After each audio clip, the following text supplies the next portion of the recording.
Oh my goodness. God, I'm never ready for how fast that transition is. Hey guys. Hey everybody, good morning.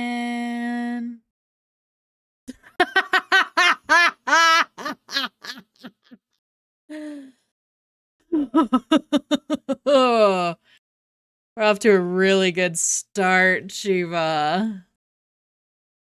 Really good start. I like it. Me too. Thank you, Kawhi. Go for yourself. I fumbled my intro. Oh, no, it's okay. You're so cool and you're so sexy and you're so do your intro. Celine, 80 streams. Look at that, my love. That is so cool. How do you feel about that?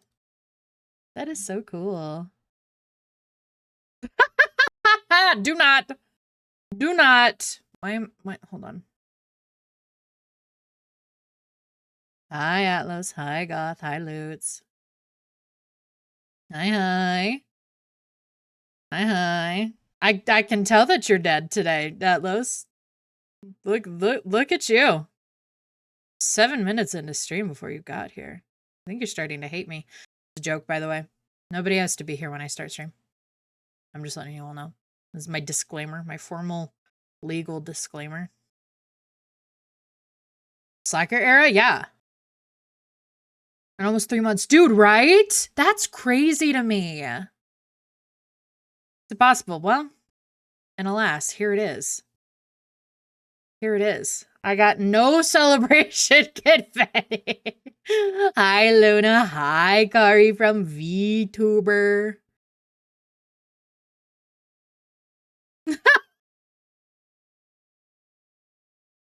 Fuck. Oh my god. Hi, guys. Happy Pride Month. Bye, Matt. Have a good one. Oh, man. I'm so gay this month. This is a huge win for me in particular.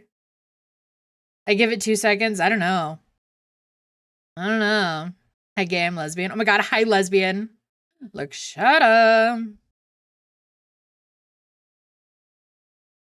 White Man song is on? Yeah, it is.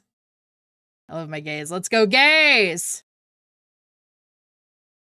Smooching women. We are smooching women today. Oh, wow. Atlas. 8 minutes into stream. God damn. Thank you. Yeah, today, so I'm going to be extremely unemployed. Fuck, dude. Both the Sims are slacking. Yeah, I think my Sims hate me. I think they hate me. Who the hell is Gavin? Let's go, lesbians! Hi, Anarchy. During Pride Month? No, honestly. My Sims hate me during Pride Month? Oh.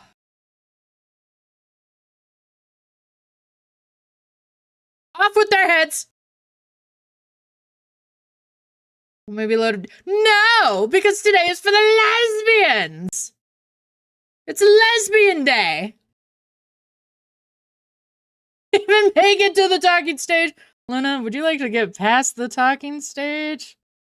I got an... Good. I love how sparkly it is. That's so gay. That's so gay. It's so sparkly. I love it. The cute little flags and the sparkles and the background thing, everybody can sort of say thank you, Atlas, for that, because he made that for me, because you know damn well I wasn't about to do it. You know damn well I wasn't gonna. Take your clothes. They're off. They're off. Gone. Bye, Goth. Have a good one. Have a good day at work. Sort of. Thank you, Atlas. Very good. Very good. Damn, Lookshata. 135. Thank you very much. Thank you very much. Thank you. No, so we have a Pride redeem, and I think Hi Gay Happy Pride Month is quite possibly the best. When you're in, you know what? Technically, you're actually so right. Technically, I'm not wearing anything except for jewelry. Like, shut up. Fuck. Bye, Shiva. Enjoy your food. Also, hi, Mia. How are you? It's true. It's true. I'm technically not wearing clothes when I have my dress on. Technically. It's a good time. It's a good time.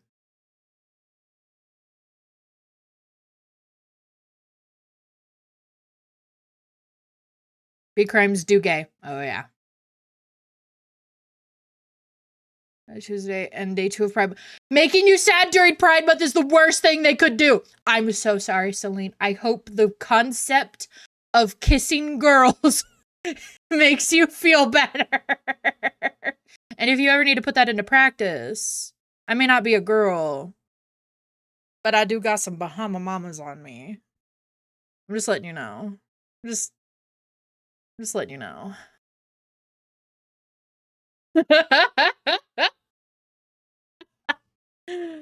Oh my lord. Yes, you may. Yes, you may. I like that you ask. I like it. Oh, well, you don't get to because Kari's doing it. Pisces! Intuition guides your decision today. Artistic expression. A small act of kindness changes your entire mood. Embrace creativity, queen. Because later, bet I'm ready for it. Fuck. Oh, I am so art and gay. Yeah! As you should be.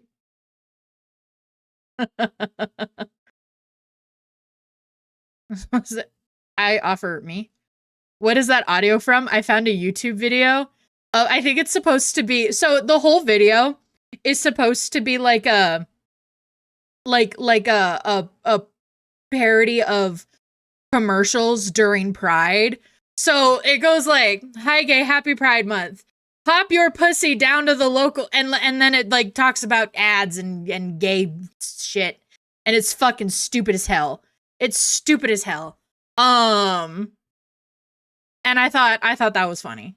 So that is the sound to go with our Pride redeem. Hi Mari. I am art at least, so that's like 50% of the way there. Hell yeah, Yuli. I'm here for almost a year. You want me so bad. Except you actually don't, because you were late today, and everyone else is allowed to be late except for you. I regretfully cannot do anything about my titties because it is a lesbian day, and I want the lesbians to see my titties. So. Like, alright. Nothing we could do about this. Nothing we could do about this. So fair, actually. Yeah, I'm happy to help. 3 years, 3 months, and 27 days. Holy shit, Yuli. Yuli, I wish you liked me more, because then we could hold hands about it. Hi, Abyss! Oh my god, 9 months! We have a baby. Name the baby. Name the baby immediately. So far up your coochie, you giggle. Damn it! Damn it! Oh, man. Aw, man.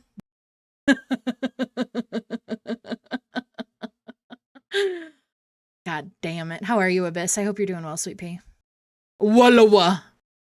Wallawa. It's time to be a lesbian. I'm actually really excited. So 40s until chibi. Guys! Kind of cringe. Yuli, don't make me cry. I already think you don't like me. You have to start being nicer to me. I'm hanging in there. How are you? I am also hanging in there. What if I told you, Abyss? Abyss, I need you to pretend like you care. What if I told you, Abyss, there's 4 days until my chibi? So therefore, you were all fine. Everything is okay, I promise. Nobody is allowed to have any issues because Chibi is in 4 days. I'm just letting y'all know. Homophobic not to be nice to you in this month. No, that's what I'm saying. That's what I'm saying. If you are not nice to me this month, during Pride Month, really? Have you seen the level of queer that I am? Ugh. But no, yeah, it is 4 days until Chibi. I have blessings for my job interview. Oh my god! Oh my god. Everybody shut up. Everybody shut up, sit down. Hold on. Everybody shut up, sit down. Those are my tits. But that's also blessings, really. Everybody shut up, sit down. Mia, I am sending you, unironically, deadass, 3 out of 3. I am sending you all of the good vibes for your job interviews this week. They are all going to go so exceptionally well. Everybody's going to be fighting to hire you. And they're going to be like, okay, I get that this other place wants to hire you. What if I pay you a lot more? And then you'll be like, ah, damn. You're so right. But what about this other place? And the other place is going to be like, oh my God, what if we pay you a lot more? And then you're going to get paid so much money. And you're going to have such a phenomenal work environment. And you're going to be so happy and so paid. And they're going to be like, oh, we're going to give you all the holidays. And it's going to be so great. It's going to be so great. And they're all going to go so well because you are that bitch. Amen. But like the Azaria kind of amen. Amen. No, unironically, deadass, I really hope that they go well. Please keep us updated if you can, because God, trying to get a job is fucking hard in this world. Erotic roleplay? What? We're doing erotic roleplay? Exactly, we're happy to provide. Happy to provide.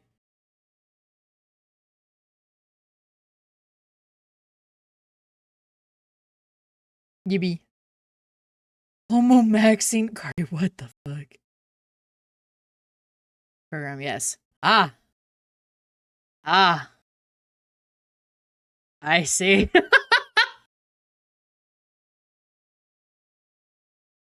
Give me nothing more erotic than employers fighting to pay you more. Amen. Amen. Amen in this month! Fuck, dude. Fuck, dude. Fuck, dude. I want you guys to know I have hot coffee today, and now that I was really excited about my hot coffee until I started to get ever so slightly warmer than I wanted to be, and now I'm dying. So. Kari's fucking hilarious today. Kari's fucking hilarious every day. Until Kari starts acting like either a 73-year-old man or an 11-year-old boy. Those are the 2 times that I'm like, absolutely not. Absolutely not. But the rest of the time, Kari is so fucking funny. Atlas, fuck off. Just starts barking. Yeah, they really do. Exactly 73. Yeah. Yeah. Fuck, dude.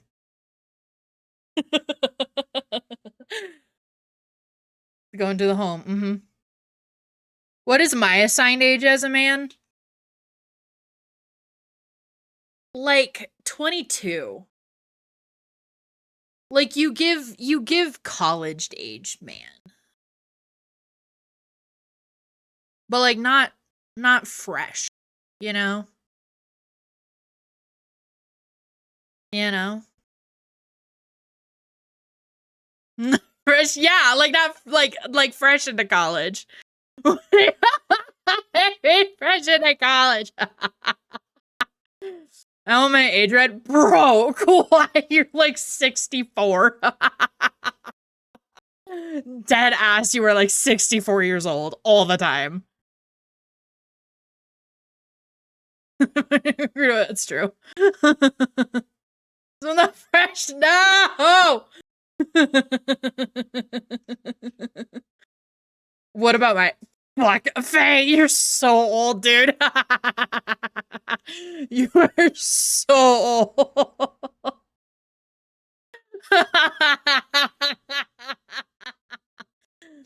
Like like a crisp 82, I think. Faye, I think you're like a crisp 82. Like, you're old, bro.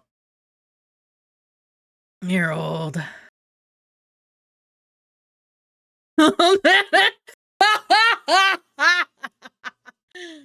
Okay, thank God I'm not older than Faye.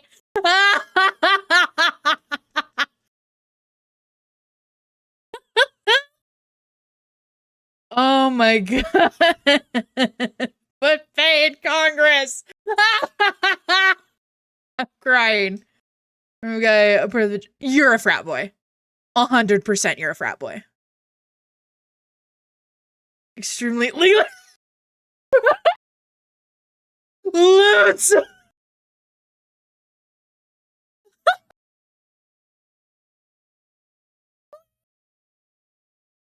gonna fucking cry. I can't breathe. Oh my God. Free healthcare and social programs? So, oh man, put this guy in. Put this guy in immediately. Holy fuck, I'm crying. Oh my God. Atlas, we've talked about this. Haven't we agreed that you're like in your 60s? Make a prime minister. Haven't we agreed you're in your 60s? Like on a regular basis? My queer eye! Ah, fuck. Oh my God. I love that everybody's getting their male sonas today.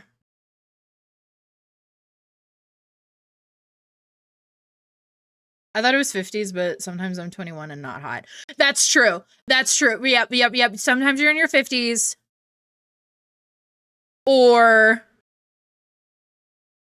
21 and not hot at all. Faye is not in his 50s. I'm in extreme danger of being gamaged. Yeah, you are. Good luck, bestie. Good luck, bestie. Put the little jacket on though for me. Put the little jacket on for I need to stop screaming. My throat's gonna hurt. Oh, to be extremely young legally. Fuck. I'm crying. Oh hell. If you could get an expeditioner jacket, I'd hop on it so fucking fast. Don't start with me.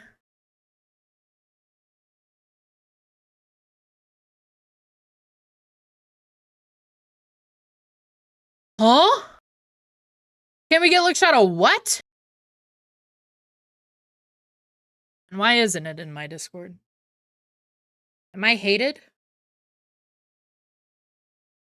POV year 20. Embarrassing. Age. Do it more.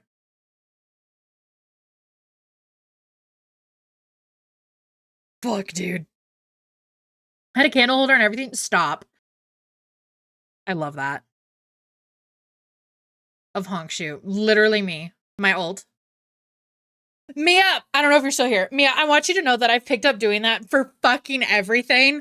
And I'm so mad at you for it because it makes me laugh so hard at myself. I think I am God's gift to comedy every time I do that, and it makes me so angry.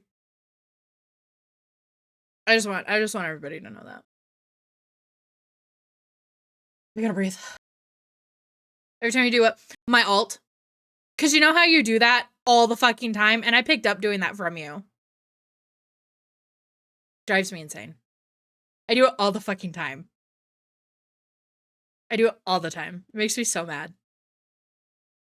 It makes me so mad, bro. Oh, fuck, dude.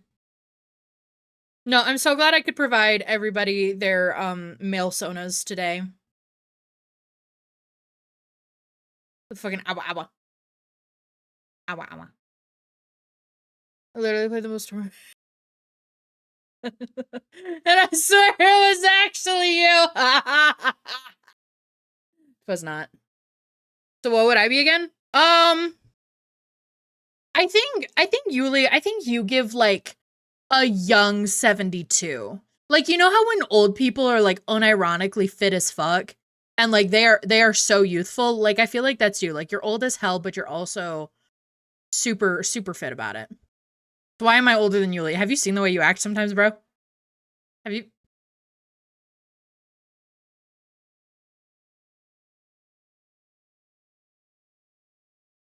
I'm just saying.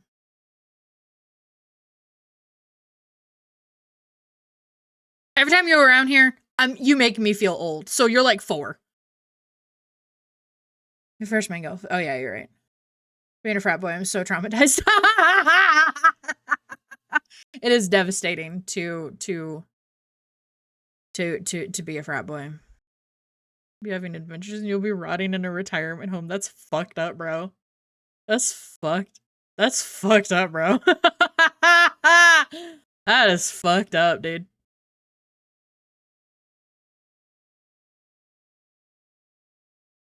Yeah, no, Plays, you're like 4, because you make me feel old as hell every time you're here. And I'm not even that old.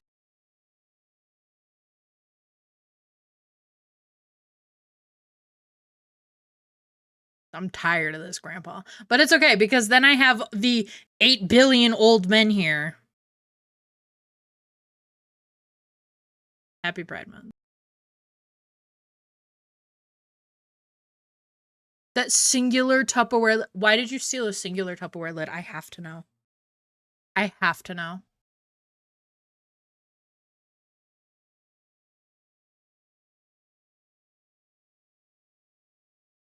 Have to know. I have so many questions. I have so many questions.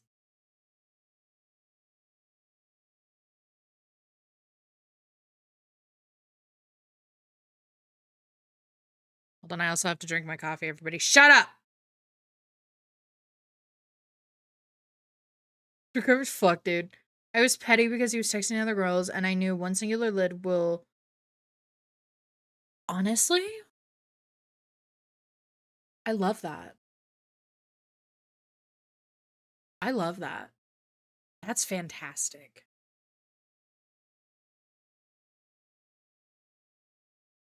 More of that? More of that energy? Being a destroyer of men? That will get you out of being a frat boy. That's how it's done. Be a destroyer of men, and that is how you get out of being a frat boy.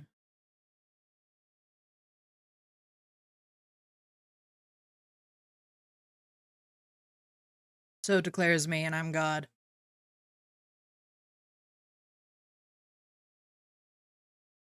Just my female age.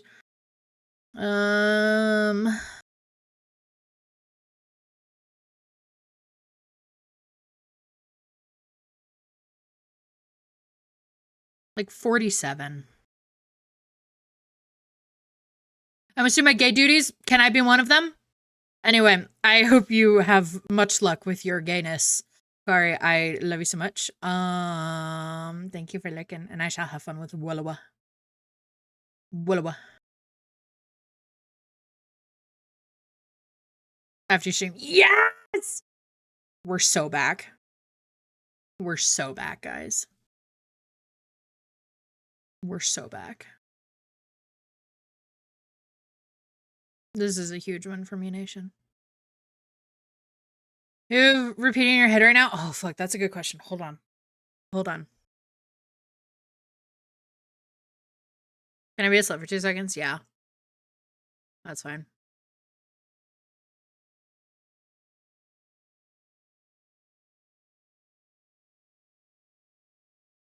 Is that really horny? Bro.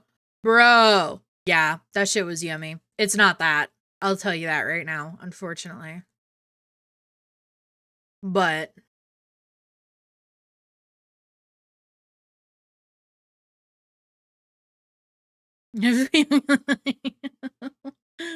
oh man.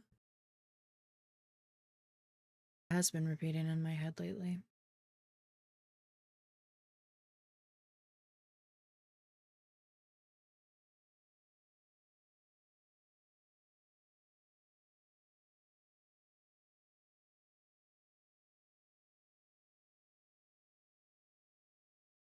One of the songs from Six the Musical has been in my head a lot lately. I don't think that counts, though.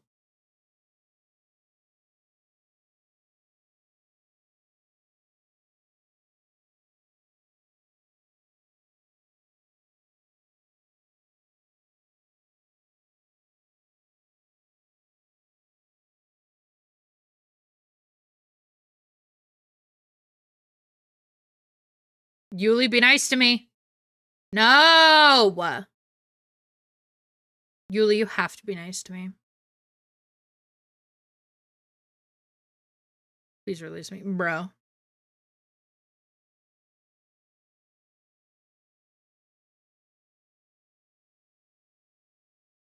This one has been stuck in my head.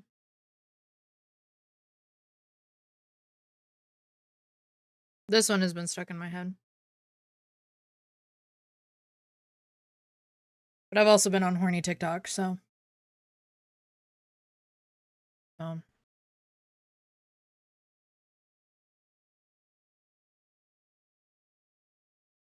that on the big jobs.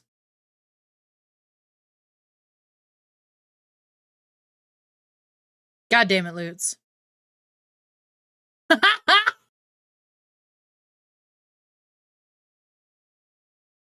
Be pleasant and cooperative. Yes, excellent. Thank you. You have to be nice to me.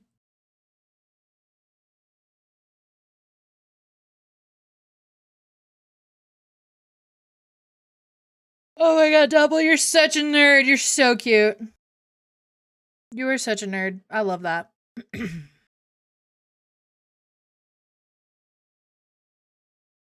Yeah, this song has been stuck in my head, but I've been on slut TikTok, so. So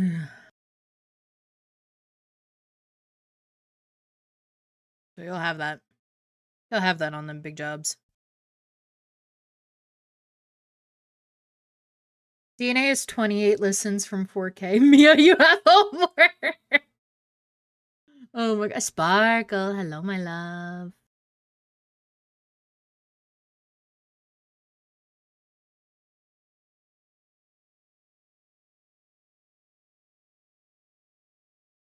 Opens buttons in YouTube music. Look, dude. Oh, you crack me up, dude. You are so silly.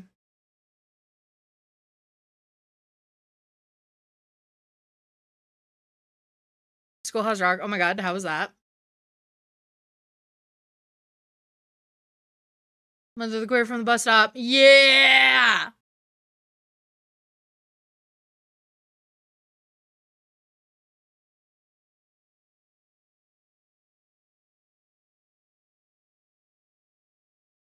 Are you guys ready for me to need to read today?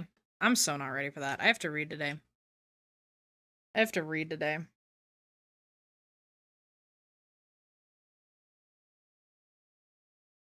Hi, Psycho.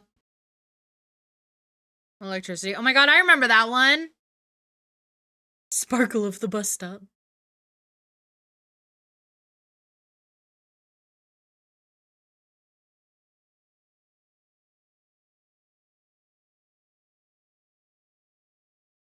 Hi, Spooks. That's homophobic for my sim. Yeah, it really is, especially because you relate.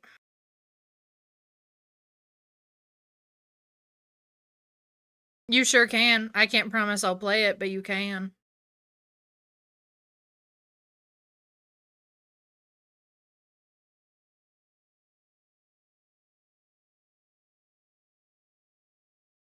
Psycho! Happy birthday part 2! Oh, I know that song. Mia, are you actively gooning? I love that about you.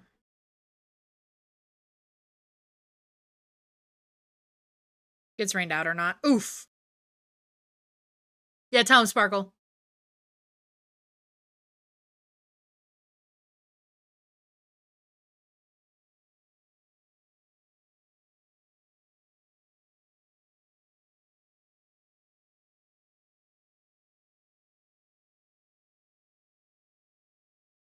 Oh, channel. The YouTube views on loans don't go to Spotify.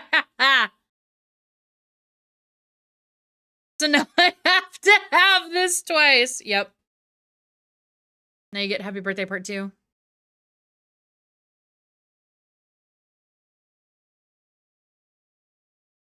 I think a good old rained out. That's so real, though. That is so real, dude.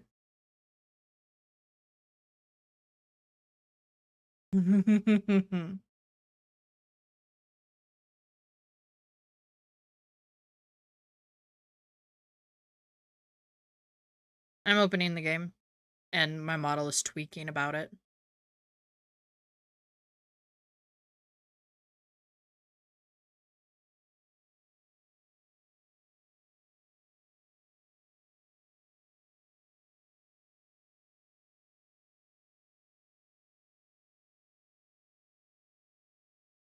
So if I do this, will it let me start again?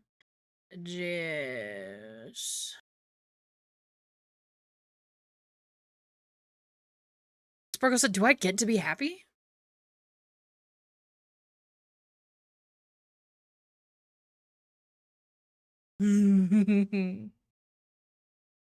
Tycho, are you doing anything fun for your birthday?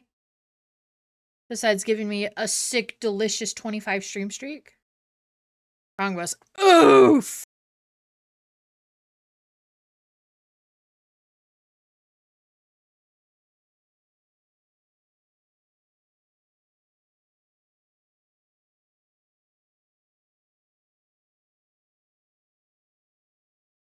Okay.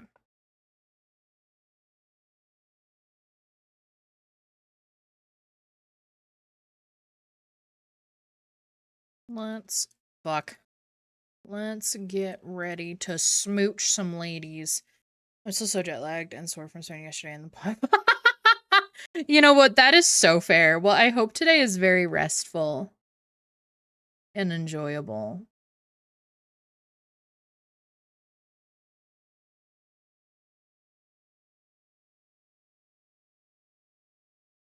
Yeah, let's look at beat your ass.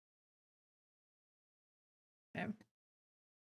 Let's smooch some ladies.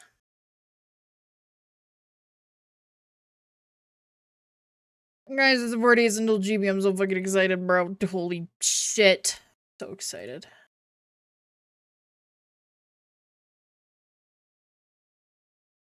I love when women. Spooks, thank you so much for the 45 stream streak. Thank you. Okay, let's turn the music down, because don't be loud at me. I will tweak. I don't mean it. Excellent, thank you. It's very important to me.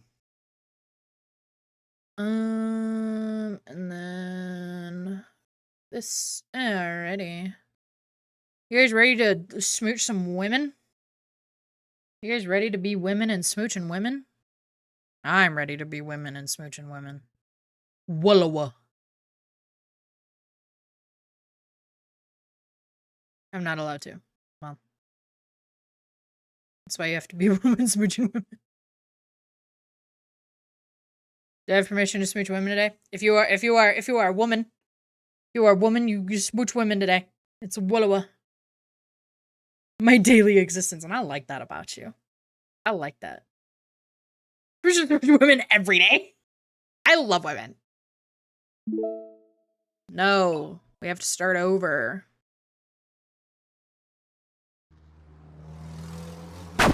Oh, fuck. I don't know how loud the game is, so let's experiment. Me too. And you appear to already be dead. A phenomenal trope. The blaring horse. Oh my god! I don't get to read any of that. The blaring horns. That's all I know. That's all I know.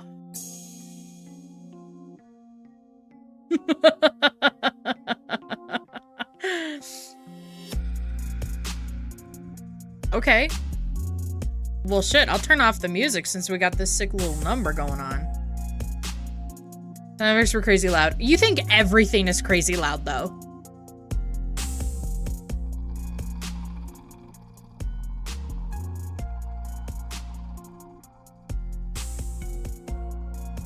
Hi, Via. Welcome in.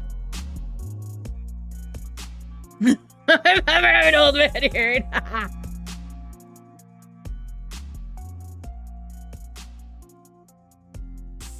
Okay, how do we feel about this volume?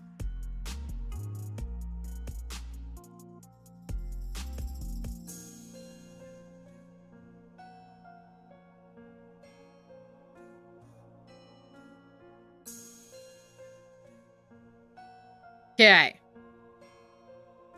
Is in fact sex book. Oh my god, I can't stand you guys. Wait, I have to drink water before I can read. I can't read without being extremely hydrated.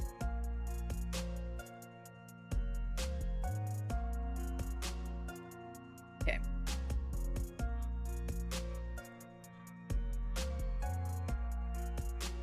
Hell yeah.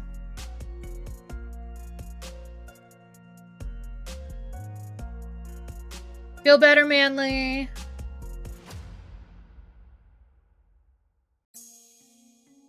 Awful song. I will never be able to forget that.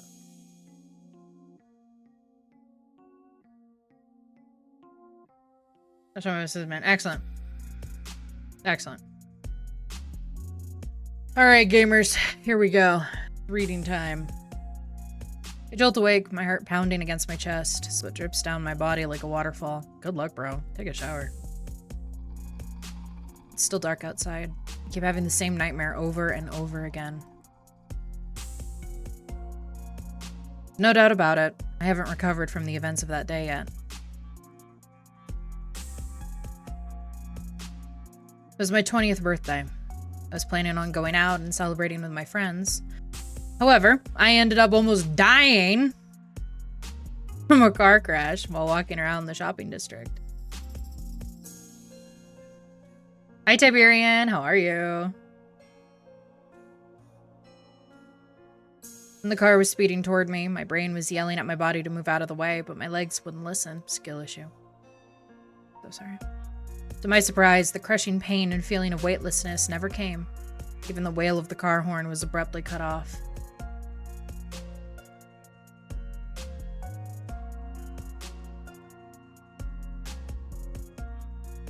Pretty lady. I love when pretty ladies.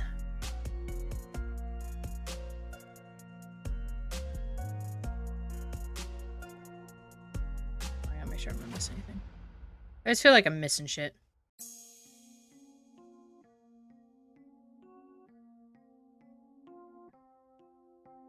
Oh, that's right. Instead of abandoning me for the Pope, Lushada is abandoning me to run a race or something. I don't really understand what marathon is. Excellent. If I had the window properly sized, it would take up the whole screen. However, I don't. So. My lawyers. Yeah, okay.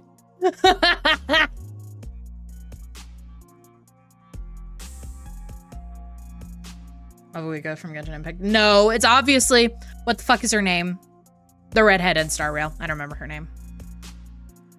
Himiko? He starts with an H. There is a K in it.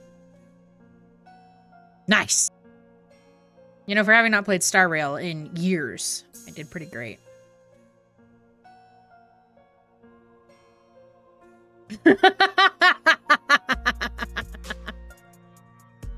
Is only years old. Yeah. Who the fuck is Saber? Damn. Took a year. That is really cool, though, that you got a C6. That's fantastic.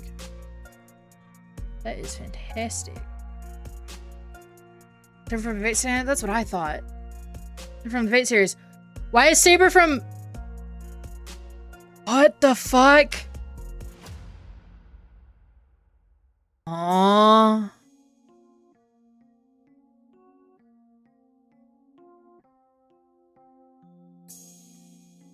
What are you doing here? No, literally. I'm so confused.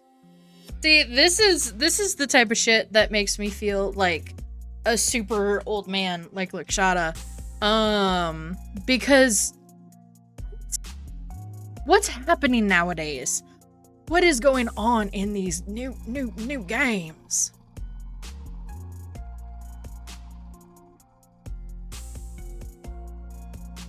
Sounds like you need to play it again. I'm not getting back into gacha. And if I do get back into gacha, it's gonna be, I was gonna say Wawa, Wawa, so I can get the pretty jellyfish lady.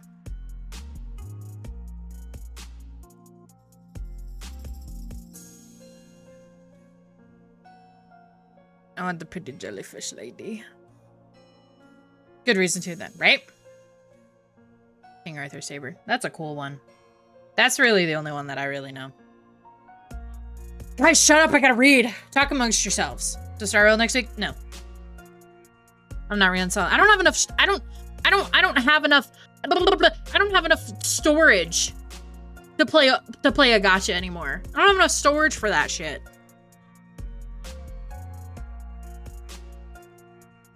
Or whatever her name is. Yeah. Two birds, one stone. Never gonna happen. Never gonna happen. Get more. Where am I gonna put it? I already have a lot of storage in my computer. Where am I gonna put it? Oh. Piss me off. And now V-Bridger's lagging. Uninstall a couple games. I have so much shit that I don't that I don't have installed. I uninstalled, like, if I haven't played a game in 30 seconds, it's getting uninstalled. Yeah, mods.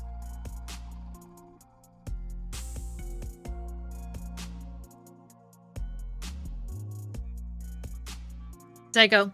I need you to remember who you're talking to. You can't say things like that because I deadass will just chuck something into the tower and not, like, do anything with it. Because you said you can just throw it in there. I have 600 games free of 5-10 main right now. Amy, I'm Lakshata. I have a lot of storage. I abandoned Azaria to fight the Pope and run a marathon. Anyway, a strange young woman suddenly emerged in front of me, standing right in front of the car. And miraculously, the car that was coming straight in my direction somehow stopped right in front of her. Yeah, that's gonna do number.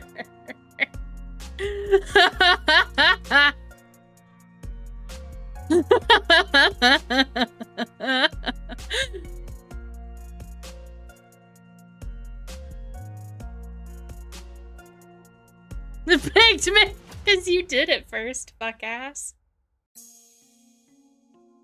Atlas really said, pick me, choose me.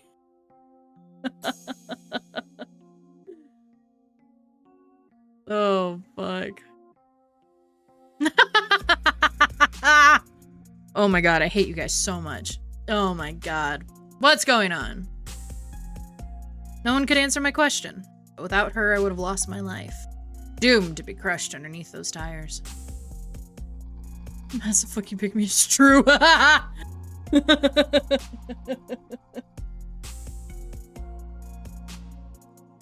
Oh my god.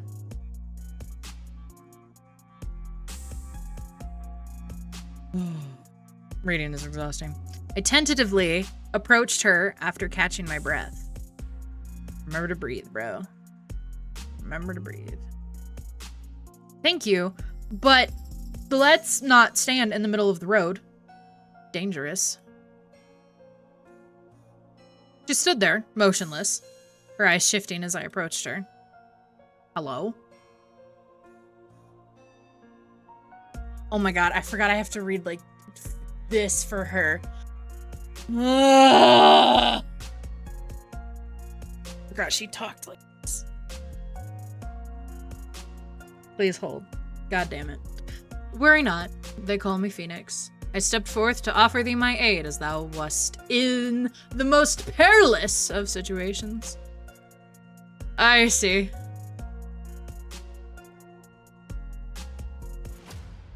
Taking copulation.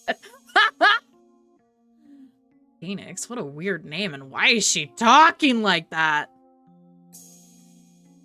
I have come to seek thee this day to resolve matters of the utmost urgency, so dire that they concern thine own life itself. What? My duty is to safeguard the yon family for 1,000 years, yet thy life draweth near its end. Alone I wield not the power to alter the course of thy fate. Thou art meant to perish in that fateful collision, yet I have spent mine own power to grant thee but 1 more year. Oh, are we starting over? Yeah, bro. It's been almost an entire year since we've played this game. I think you are quite literally the only one who remembers it.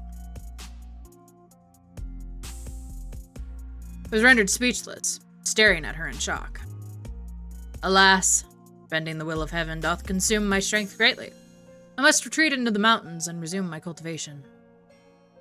Thou must seek out thy fated lover, for only they may save thee. Shouldst thou fail, none shall be able to save thee then. My fated lover? Are you saying I'm going to die if I don't find my soulmate? Phoenix nods. None of what Phoenix said makes sense. But she had miraculously stopped the car and saved my life. Her words defied reality, but so did her actions. Not very many people. Not very many people.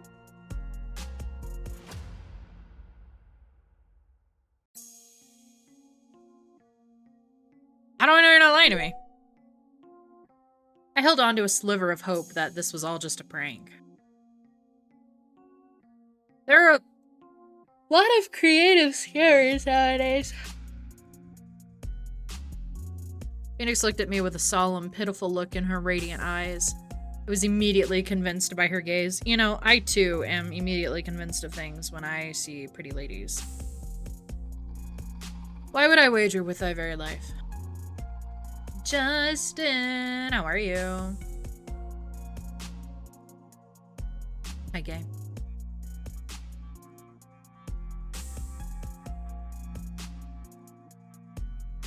I wanted to say something else, but she suddenly disappeared. Her last words were, tread lightly. Completely lost in my thoughts. What's going on?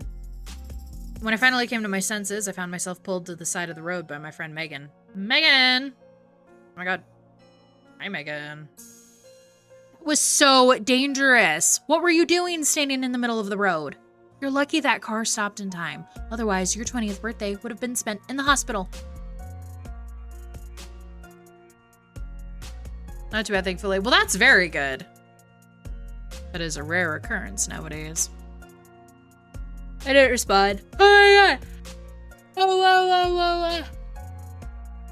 Megan waved her hand in front of me. Hello? Azaria? Everything okay? No. In that instant, everything turned black and I lost consciousness. My room. This is not the room. Okay.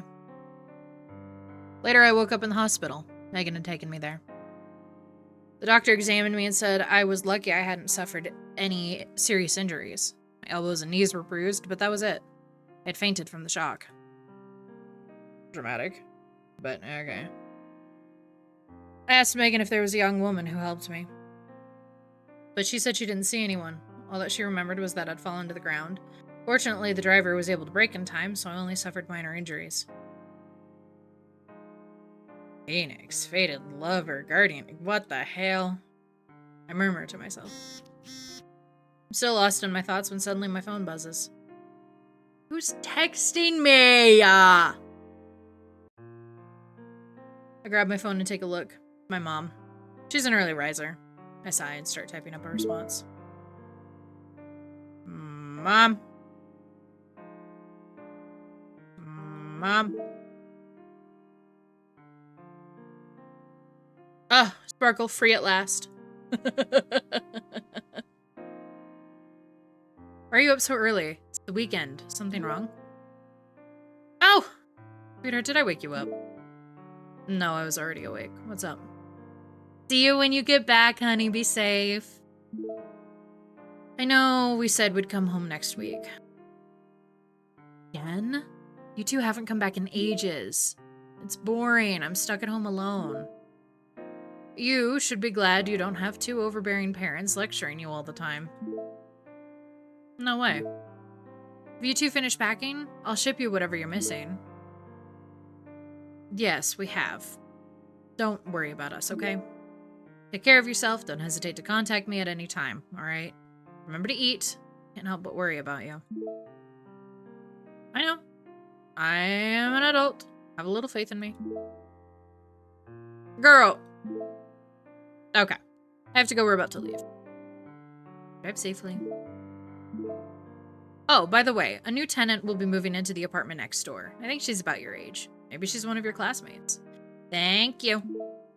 Okay. I'll talk to you later. Turn off my phone and massage my temples, my head aching from everything that happened.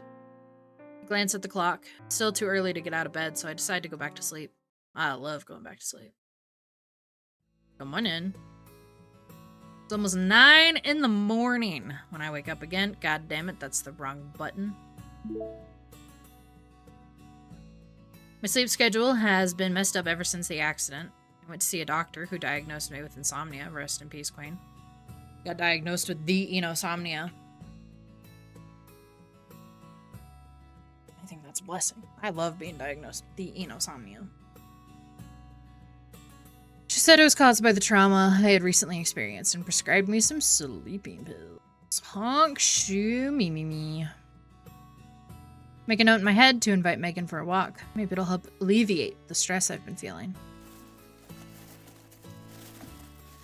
I'm in the middle of my makeup routine when I notice rustling sounds from the apartment across from mine. Is that the new neighbor Mom mentioned? Can't believe she's moving in already. Suddenly I hear 2 knocks at my door. Who is it? I'm your new next door neighbor. I just wanted to introduce myself. I'm a bit surprised. This new neighbor is more outgoing than I had imagined. I've seen a VGen notification. I love a VGen notification. I don't have anything open on VGen right now. Oh.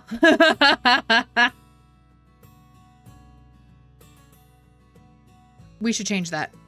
Girl with what doubloons?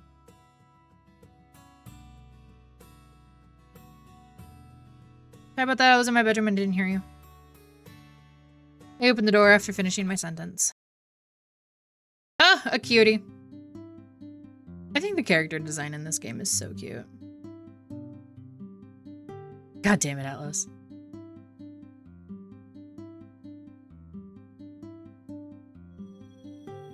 So cute. Sunlight streams through the hallway, enveloping her short, curly brown hair in a soft golden glow.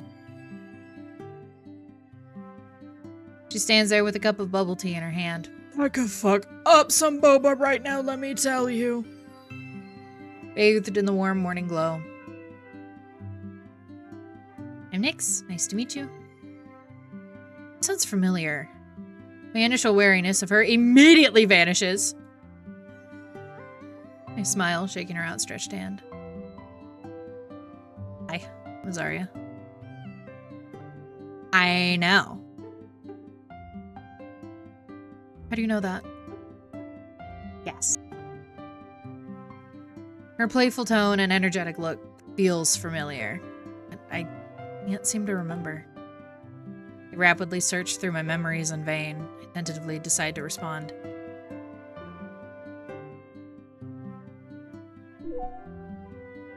Real. I'm sorry, I was in a car crash a few days ago. Everything's a little jumbled right now. A car crash? Are you okay? Were you hurt? Concerned, she glances up and down my body before asking me with a suspicious tone. Aren't you injured? You're not lying to me, are you? Give her a confused look, not saying anything. I give up. You have to take care of yourself. Fine, I'll tell you. An uneasy silence lingers in the air. After an awkward pause, Nyx continues speaking. Have you completely forgotten? We used to be childhood friends.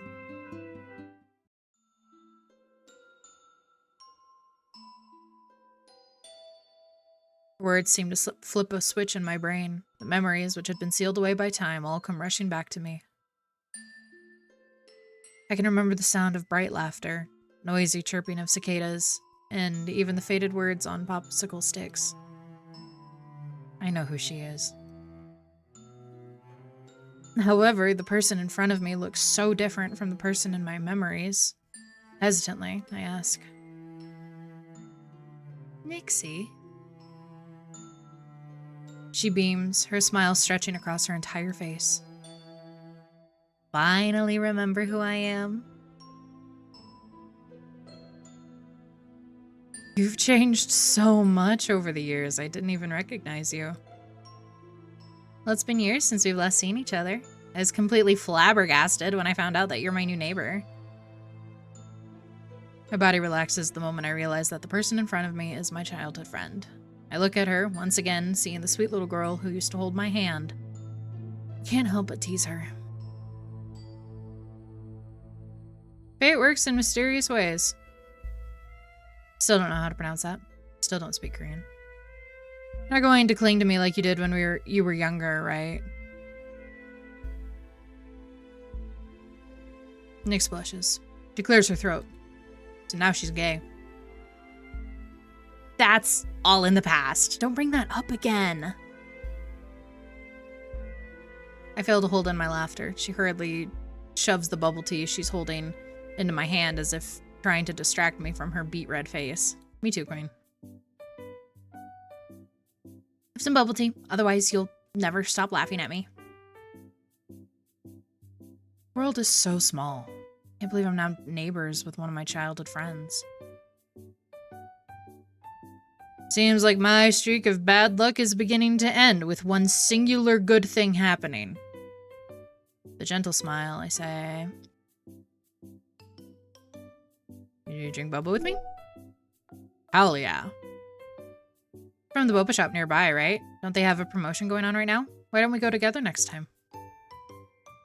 I'd be happy to join you. Then it's settled. I'm a boba expert. I know all the best flavors. Alright. Pinky promise. A pinky promise feels childish, but her eager eyes are staring at me so expectantly. Suppose there's no harm in acting a little childishly once in a while. Think to myself as I touch my finger at hers. I'll have you know, a pinky promise is basically a blood oath. I'll have you fucking know. And I still utilize pinky promises. Don't fucking tell me. Mm-mm. Mm-mm. Oh shit.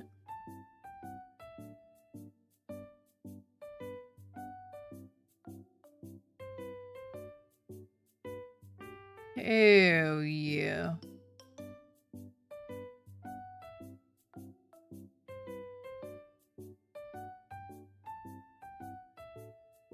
The second our fingers lock, the corners of Nyx's eyes lift. Press my heart and hope to die. It's a deal. Before long, we find ourselves reminiscing on our childhoods. Mm-hmm. No, this character is very cute. I remember her being very charming. I learned that she moved to the city all by herself. None of her family lived nearby. She's 2 years younger than me. Child delivery is done. Welcome back, Sparkle. And she's all by herself in an unfamiliar city. Can't help but worry about her. Listen, you can contact me anytime if you need help, alright? Okay! I can't wait for our future dates. Date? Is she... Yeah, picture the hand thing when they're gay, you know? Be my radio? Bet! Continue chatting and exchange Instagrams. Oh my god. Slay. I'm here. I'm here. Sorry to keep you waiting. I look for the source of the voice and find Megan on top of the stairs panting. You're here. 1 second. My fucking Mizu. My wife. Fucking Mizu. How are you, my wife?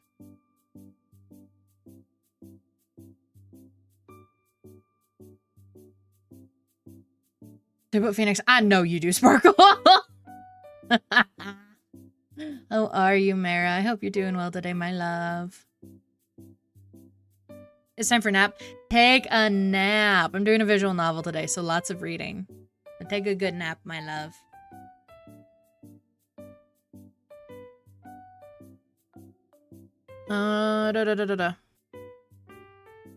New neighbor. Hello, I'm Nyx. Gigi's new neighbor. Megan, one of Azariah's close friends. I often stop by her place to hang out. I think we'll be seeing a lot of each other from now on. Abby's VTuber, that's me. The happiest. At all times. Welcome in, dear. You must have a really great relationship. I'm so jealous. We've known each other all throughout college. As I say, I try. Nyx shakes hands with Megan, a smile on her face. Megan's here. I say goodbye to Nyx, grab my bag, and head out. Start making my way down the stairs when I hear Nyx's voice come from behind me. Gigi. I instinctively turn around. Nyx is looking at me, her eyes glittering. Be careful. Have fun. It was wonderful. Well, I don't know about all that. I just work here.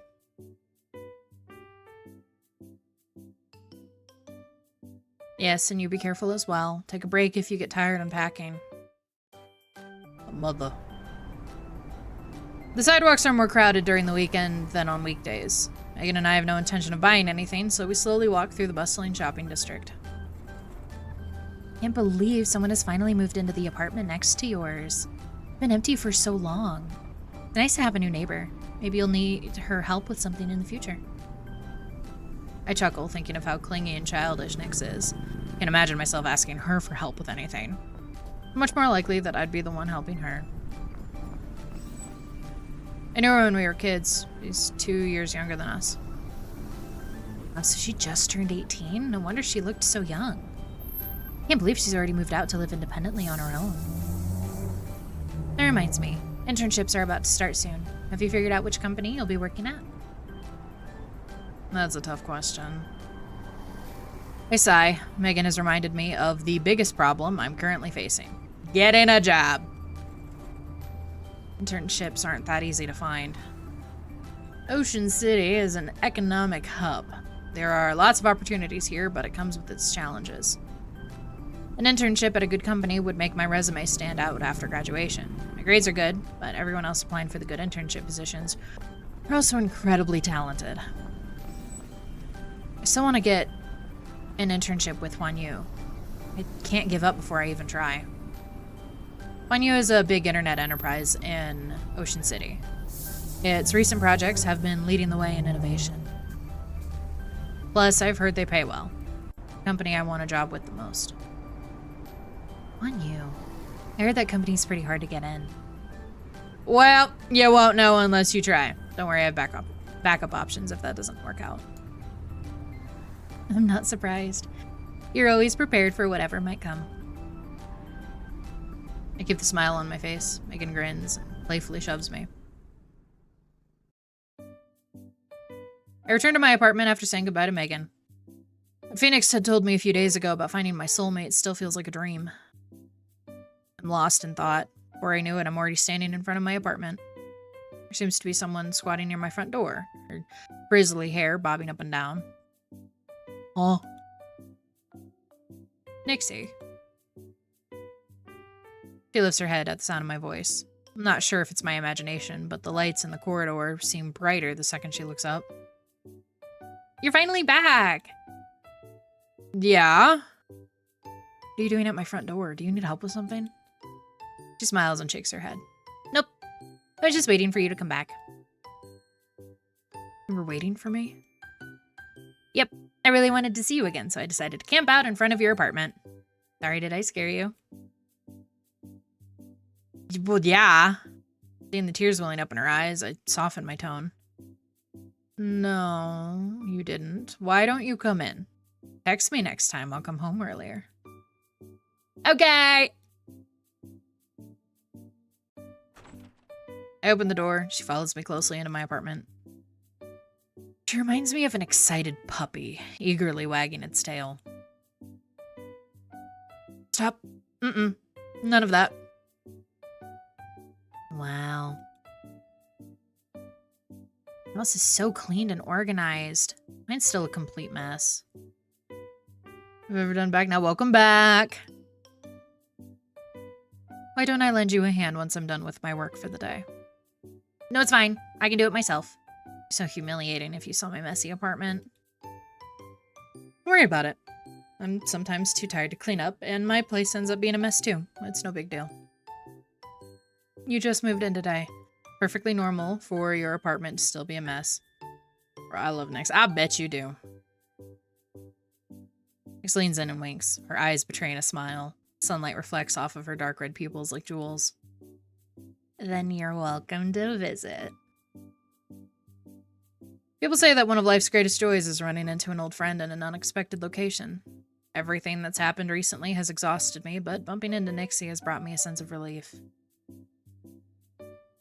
Oh, back then, when we suddenly moved away, I didn't get the chance to exchange contact information with you. I've always regretted that. Thought I'd never see you again. Really? Because you literally forgot I existed earlier today. Suddenly mutters something underneath her breath. Huh? Her voice was too quiet for me to hear, so I asked her to repeat herself. She doesn't. Simply changes the subject. Nothing. Oh yeah. Has anything exciting happened to you over the years? No, I've been living a fairly normal life. I'll tell you all about it some other day. I look forward to it. And what about you, Nixie? How have you been? She pauses, not responding. Maybe I've asked her a question she doesn't want to answer. Feel a bit regretful.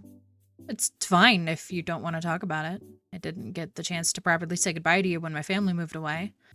Really happy to see you again. She murmurs, her voice so soft that I barely caught what she said. I'm about to speak when she suddenly wraps her arms around my neck. Affectionately, she says, it's a long story. Maybe I'll tell you some other time. I'm completely drained. I've been cleaning the entire day. Take a break. Let me pour you a glass of milk. Be so real. Listen, if I've been doing something for an entire day and I'm hot and tired and girl, you hand me milk, I will crash the fuck out.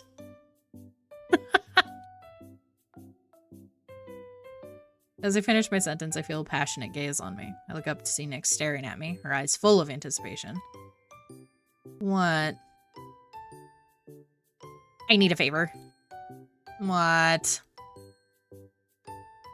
Can I sleep over here tonight? Why? Well, I just moved here and my bedsheets aren't even dry yet, and if I go home, I'd have to sleep on the floor. I'm really glad I bumped into you. I was so worried about sleeping on the floor. What if I can't fall asleep all night? Please take me in for the night. You finally revealed your true intentions. Nyx backtracks once she notices I haven't responded. The lost puppy. Yep. Sorry if you're not comfortable with it. I just pretend I never asked. Please don't think I'm a weirdo. I sigh. I don't think you're a weirdo. You're letting me sleep over?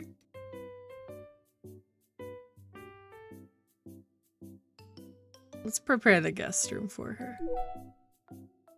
I'll go prepare the guest room for you. Thanks, I'll go grab my stuff. Let me know if you need any help. Yep, got it. The guest room has been unoccupied for a very long time. Everything in there is covered with a thin layer of dust. It needs to be cleaned. Nixie isn't familiar with my apartment, so she trails behind me, trying her best to help. After we finish tidying the guest room, Nixie tells me she needs to go home to grab some of her belongings. I collapse on the sofa and let out a huge sigh. Oh, I never imagined I'd be here, reuniting with a friend I haven't seen in years. My childhood memories are like popsicles in the summer. They had melted away and evaporated into clouds of vapor, but now, with Nix's reappearance in my life, those memories seem to have come back. I get lost in my memories of the past. The doorbell rings, interrupting my train of thought. Another little night. Ah! I shuffle to the door, my slippers sliding across the floor. When I open it, I see Nix standing outside, now in her pajamas. She looks even more like a kid with this outfit on. I just finished cleaning up. You can go to sleep. Thank you. Why don't I buy you lunch tomorrow? I probably can't tomorrow. I have classes. Oh, I see. Some other time then? You don't have to. What about you? Don't you have classes you need to attend as well? Let's move on from that. Anyways, why are you still up? It's so late. She doesn't seem to want to talk about it, so I don't press for more details. She heads towards the guest room. Before heading in, she looks back at me and waves, a smile on her face. I'm going to bed. Good night.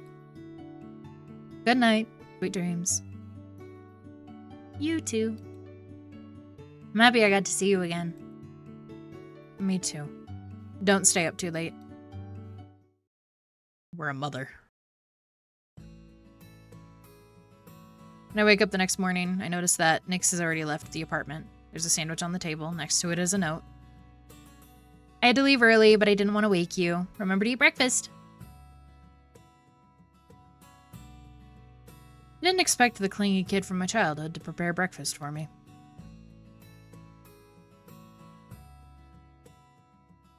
Nix's sandwich is much more delicious than I could have ever expected. I still remember her as a clumsy little kid. It's obvious she can survive just fine on her own.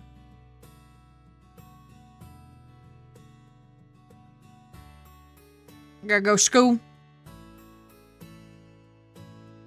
Classroom is empty. Everyone's busy finding internships, so they've asked for excused absences. I suddenly hear the sound of turning pages next to me. I turn around and see a familiar face. Hey, Cassidy. You're here early. She looks up from the book she's reading and glances at me. Good morning. Slightly taken aback. Typically have a great relationship with Cassidy. She's a good friend from my class. She's even mailed me some delicious pastries when I got injured. Oh, something's off with her today. What happened? What's wrong? Are you upset?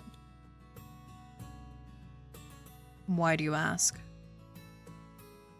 It's nothing. Just feel like you're more distant than usual. Cassidy doesn't speak. Instead, she dips her head forward. I follow her gaze and realize that our teacher is staring at us from his podium. He makes eye contact with me and gestures towards the clock. Class has already started. Look down, embarrassed. Cassidy lets out what seems to be a soft chuckle before falling silent again, focusing on her studies. Look at them, they're so cute.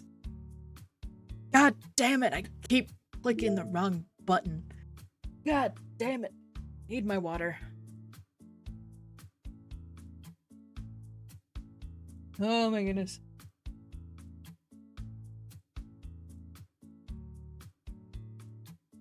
Oh, we've taken another class with this teacher before, and he's very easygoing. Since this class is mainly juniors, only a few students actually show up. He's not surprised. He even makes a joke about the number of students absent before diving into the course material. He keeps calling on me to answer questions, perhaps due to the fact that not many students are present today. I feel a bit dazed after answering several questions in a row. He suddenly asked me to explain a technical term. I'm completely stumped. In my confused state, I notice Cassidy quietly shifting her notebook in my direction. She's written simple and concise notes, and the keywords mentioned jog my memory. I spent a few moments organizing my thoughts before answering this question with a well-spoken response. The teacher smiles and adds a couple points to my participation grade in his gradebook. I let out a sigh of relief. Turn around and glance at my savior, who's sitting there expressionless. She has no intention of turning around. I write thank you in my notebook and shift it so it's facing Cassidy. Thank you. My surprise, Cassidy is so focused on listening to the lecture that she doesn't even notice. Weird. When did she become so attentive? I've sat next to her multiple times during class. She'd always stuff another book in our textbook and secretly read that instead. Once she even fell asleep during lecture, and I had to wake her up while the teacher was looking away. In summary, she's never really paid attention before in class. Something happen? I gently poke Cassidy's arm with a pen. She finally turns around and gives me a look. Somehow I managed to understand the expression written across her face. What is it? You're in a bad mood, aren't you? Cassidy shakes her head, her voice low. No, you... She pauses mid-sentence. Maybe she was about to say, you're so annoying. Should pay attention in class. Okay.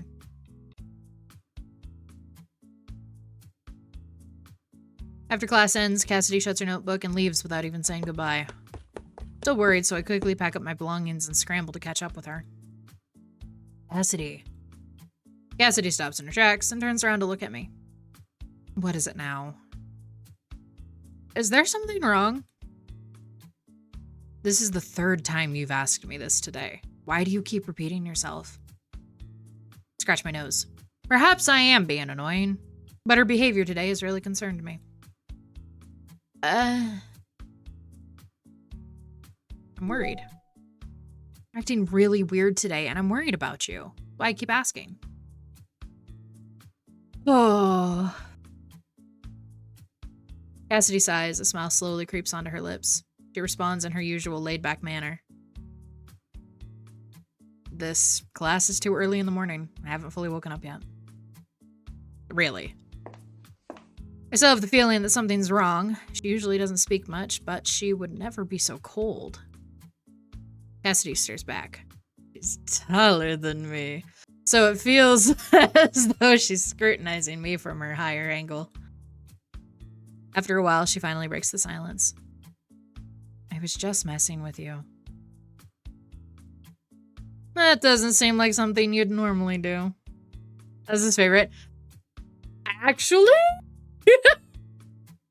Actually, you'll know when we found my favorite. Trust me. Oh, trust me, you'll know. Is her personality completely different today? I want to say something, but I hesitate. She waves her hand, not wanting to waste more on this subject. I do like her a lot. I do like her. But you'll know when you're my favorite. There's nothing more to say. You should get ready for your next class. Ah, let's go, lesbians. Waiting for the most Aki character known to man. Fuck, dude. I do love my wife. I don't know if any of the characters... Dear V Bridger, do not make me need to turn you off. I don't know if any of the characters are terribly Aki. I think the most Aki character might be Nyx.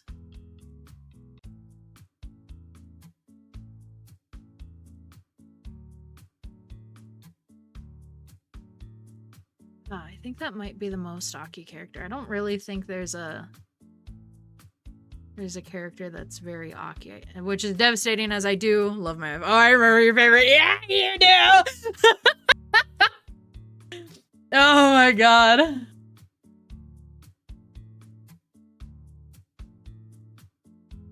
Not just the sudden personality shift. Her outfit is also different from what she usually wears. Not her style at all. Cassidy. What is it? Are you really Cassidy? Fix my gaze on her, watching for any changes in her expression. Her eyebrow twitches slightly, but she maintains her calm expression. Why are you asking me this? Because you're not the Cassidy I know. We're friends. Why are you suddenly acting like we're strangers? Perhaps I'm just in a bad mood. Stop worrying about it. You see the text I sent you? Astonished. Favorite is my second favorite. Because your favorite is the me. Right? Yeah.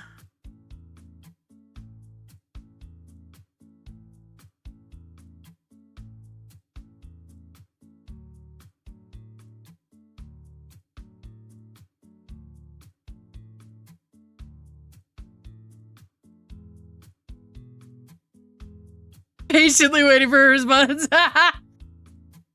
I did. Why would I text you when you're standing right in front of me? Cassidy softly chuckles. She probably didn't expect me to trick her. Hey now. Listen. Listen, you got a type. You got a brand. You know? And it just so happens that myself and characters alike me fit into that.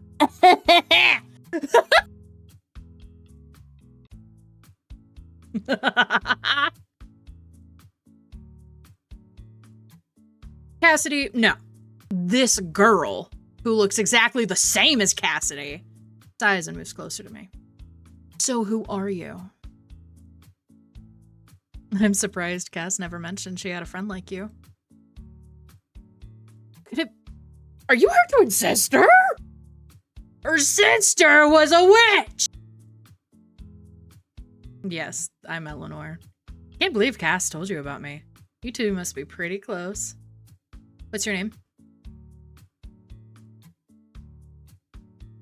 Cassidy rarely mentioned her older twin sister, so I completely forgot she even had one.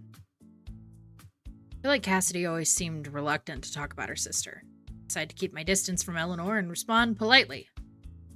Azaria. Oh, now I remember. Eleanor leans in, her face now taking up my entire view. Oh no! I immediately tense up. She might share the same face as Cassidy, but her aura is completely different, and I'm gay! I fall backwards in surprise. She catches me with one arm. With her other hand, she lifts her finger to her lips, gesturing me to hush. Shh. Help me keep this a secret. Okay. But why wasn't Cassidy here today? Oh, she just didn't want to show up. She said she's getting tired of classes. That sounds like something she'd do. Why did you suddenly agree to show up in her place? This isn't the first time she's complained about this class. Indeed. My schedule only cleared up recently. Plus, I'm interested in knowing more about your major. I'm here to learn. You are truly... I'm rendered speechless. I'm very gay. Gay panic is real. I can't believe there's someone who's coming to class in her place for in place of another person just to learn. What college do you go to? I'm from the Ocean City School of Business. I'm also a junior, just like Cassidy. I see. Want to head to our gen ed class together later? No, I'm only going to the classes required for her major. I won't be attending gen ed ones. What about her attendance in those classes? According to her, those teachers aren't strict about attendance. I presume she'll figure something out. I'm rendered speechless once again. They passed out 3 times. Oh, fuck. I'm suddenly feeling a bit uncomfortable. Eleanor keeps looking at me with a scrutinizing gaze. I'm into it. I can't tell what she's thinking at all. This MC seems to have a problem with speaking, apparently. Me. Genuinely me. She's the polar opposite of the innocent and pure Cassidy I know. If Cassidy is gentle like the water, then Eleanor is like water frozen into ice, sharp and cold, and I'm into it. For God's sake, man. I'm hit with a sudden feeling of familiarity, as if I've already known Eleanor. Maybe it's due to the fact that Cassidy and I are close friends.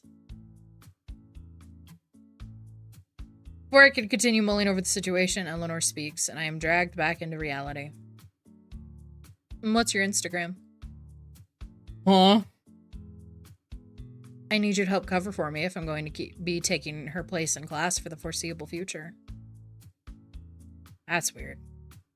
She looks exactly the same as Cassidy, because they're twins. Why would I need to cover for her? She quickly elaborates, sensing my hesitation. I'm not familiar with your major. I need your help. Fine, I'll reach out to you before our next lecture. Begin following each other on Instagram. Her account is very simple. With a grand total of 0 posts, there is nothing on her page. Okay, I have to go. Text me if there's anything. She waves goodbye and leaves just like that. Only then do I notice how meticulously she is dressed for an 8 a.m. class. She's even taken the time to curl her hair. Not one single strand is out of place. Everyone's turning to stare at her as she walks down the hallway. She is fine as hell. Wah! Oh, my hip! Oh, sweet Jesus. I'm so old. I'm preparing for my next class when I suddenly receive a barrage of messages from Megan. I hurriedly beg one of my classmates to help me sign in for my gen ed class before rushing to meet Megan at our usual spot. Our usual spot? And you say I'm old. You are old. You go to bed at like 9 p.m. It's actually just the student council room. Megan had 9 p.m. Spooks. I will bash your head in with rocks. Don't start with me. Hi, Chew. Happy gay. Thank you. Happy gay. I know.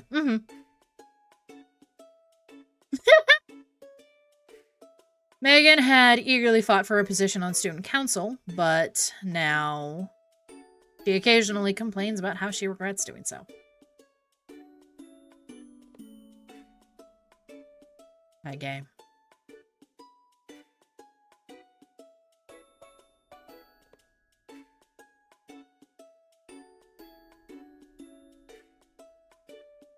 Sniffles.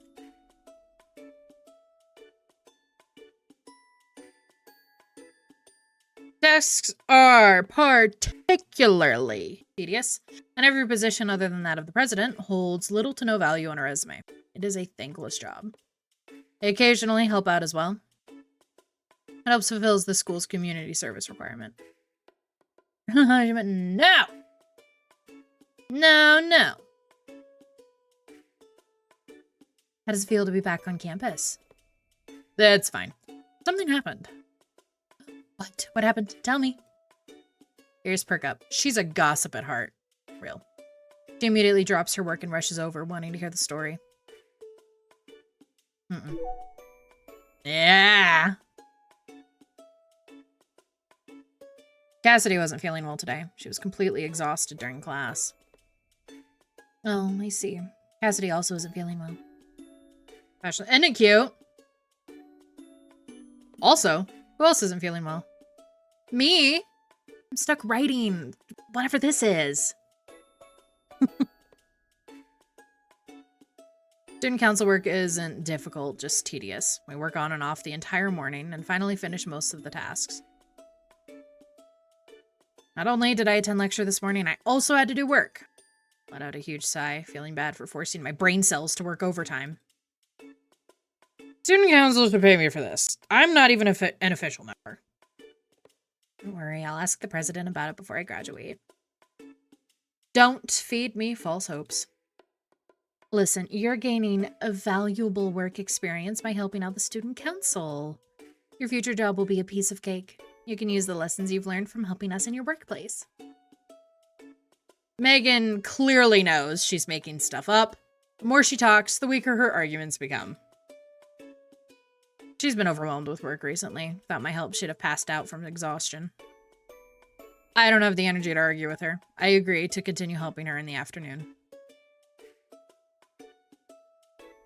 When I come back in the afternoon, there are more people in the student council room. I can hear chatter even from outside the door. Megan, I'm here. Azaria, over here.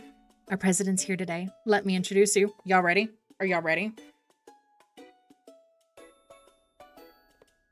She motions towards an elegantly dressed girl standing nearby. Her makeup is subtle and natural, and her smile fills me with warmth. She's so pretty. She is so pretty. This is the student council president, Iris Wen. You haven't met her before, have you? Nice to meet you, ma'am. I'm Azaria. Nice to meet you, too. There's no need to be so formal. You can just call me Iris. Even though she says that, I still feel awkward calling her by her name. I've heard a lot about you. You really helped us out, and I'm very grateful for that. Why don't we go out for coffee sometime? I'll treat you. Oh, it's fine. I don't mind helping out. A white-haired baddie! I don't mind helping out. Plus, I get credits for this.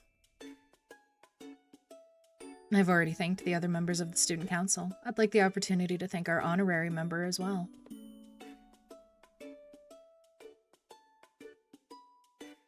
Two white-haired bitches on the screen! Best honorary member. I know she's just being polite, but I can't help but blush at her compliment because I'm really gay and she's really pretty.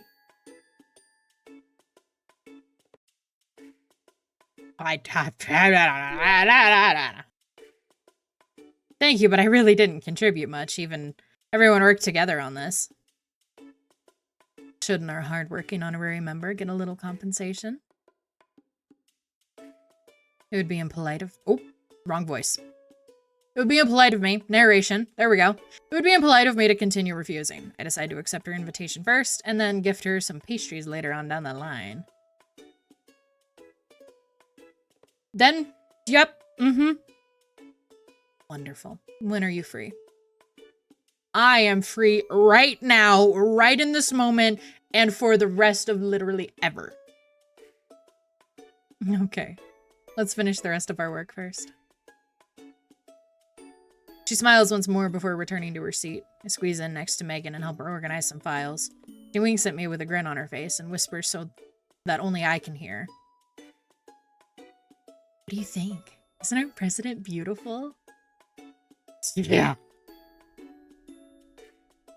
Her grades are also amazing, and she's super popular. She has it all. I nervously glance around, worried that Iris might overhear our conversation. Fortunately, she's focused on the laptop in front of her. I let out a sigh of relief before whispering back, "Focus on your work and mind your own business." From the corner of my eye, I notice Iris leaving her seat. She walks over to another student council member and starts talking, a gentle and caring smile on her voice. "Hi, Evan. How are you, honey?" I can't hear their conversation clearly, but judging from Iris's expression, it must have gone well. Oh, so she's like this with everyone and not just me. It wasn't just special treatment for me because maybe she was also gay and... Are you still looking for an internship? How's it going? Did you submit your resume for Huan Yu yet? Nope. Don't have any relevant work experience. I'll probably get rejected. Don't be so sure. Do you have a plan? No, I'm taking it one step at a time. Our gazes meet. We both let out a sigh, foreseeing the future bumps in the road. I almost fall asleep organizing the files. It isn't until after I leave the student council room that I remember I'm supposed to be meeting Iris for coffee today. Didn't even ask for her number. I don't want to miss this opportunity because I love women, so I hurry back.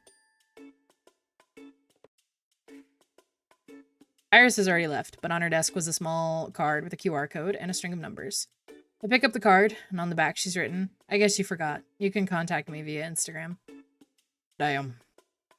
There's a sweet fragrance lingering on the card. The scent reminds me of her. Gentle yet dignified. God, we're gay. For some reason, I suddenly feel anxious. And the QR code. Sure enough, her Instagram page pops up. Everything reminds me of her.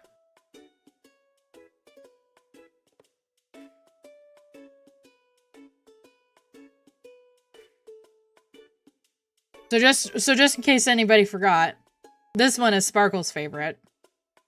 And that's great for my ego. Because I am also a white-haired bitch. Follows me back almost immediately, and then sends me the location of the coffee shop and a message. Gee, I wonder why.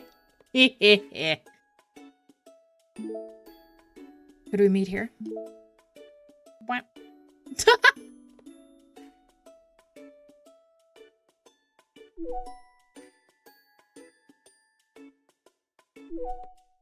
This? Oh. How did you know it was me?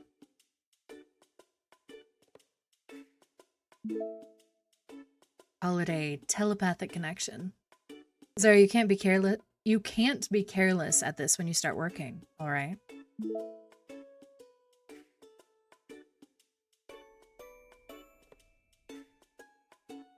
Like, kind of wild.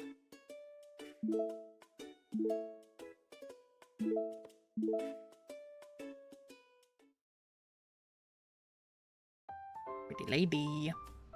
I arrive at the cafe early. The warm light shines in through the windows, scattering like golden leaves on the caramel-colored floor. Iris probably got here a while ago. She's sitting at a table towards the back. Sorry, I didn't order for you because I didn't know what you'd prefer. Oh, my Mondays would have been much higher. I remember the days when Sparkle simped for me regularly. I think upon them longingly. I glance at the table in front of me and shake my head to let her know it's fine. You didn't order anything for yourself either. I was waiting for you. The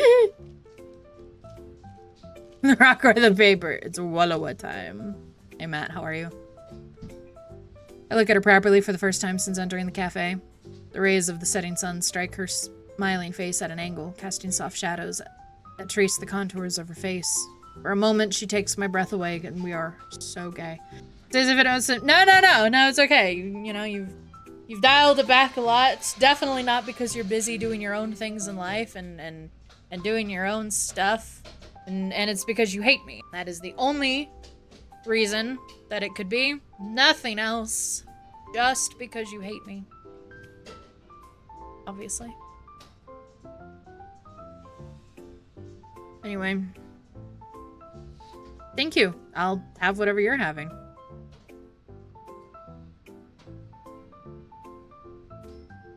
Volpe! How are you? Hi, gay.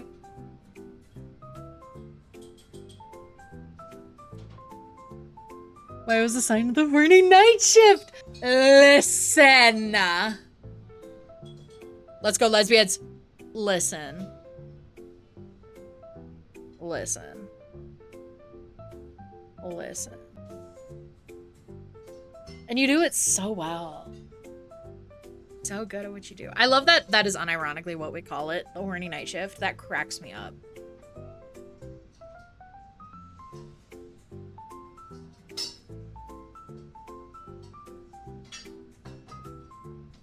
Delicious. 2 coconut milk lattes, please. Thank you.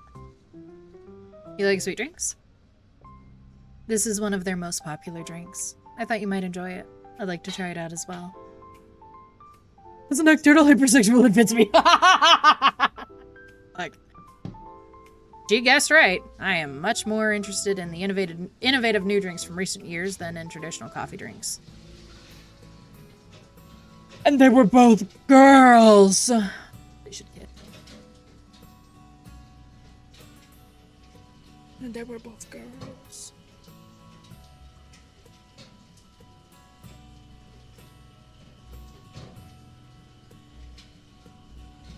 We casually discuss school and our plans after graduation as we sip on our coffees. I feel relaxed and at ease talking to her. I don't have to scramble for topics to keep the conversation going, or does it ever get awkward? Right now, we're simply sitting across from each other, our conversation momentarily paused.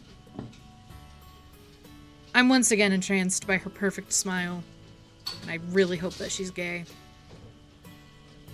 The cafe's record player is playing classical music, the melody seamlessly filling the silence. I heard that you want to intern with 1U. Yeah, I'm hoping to get it. It'll be challenging. As far as I'm aware, 1U doesn't require much from interns, but the opportunities are limited, and there's a lot of competition.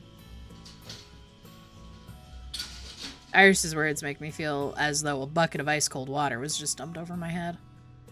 I already know this, but hearing it still makes my heart sink. I know. I have some backup options if 1U doesn't work out. If you really want to intern at 1U, then perhaps I can help. What? Really? I wasn't expecting such a pleasant surprise. My eyes widened in disbelief. Don't be so surprised. I used to intern at 1U, so I can recommend you. But even with my help, you'll have to impress them during the interview. They want talented college students. You'll have a good chance of getting the internship if you meet their requirements. The projects you've been involved with during student council have all done well. Some of your ideas also align with what the internet enterprises want to accomplish. Her lips move, but her words barely register. I'm so in shock from happiness, my brain completely shut down. According to her, I have a chance of interning, wow, with 1U. I don't know how much an internal recommendation will actually help, but Iris's analysis and praise leave me feeling lightheaded. Her acknowledgement of my potential makes my heart sing with joy.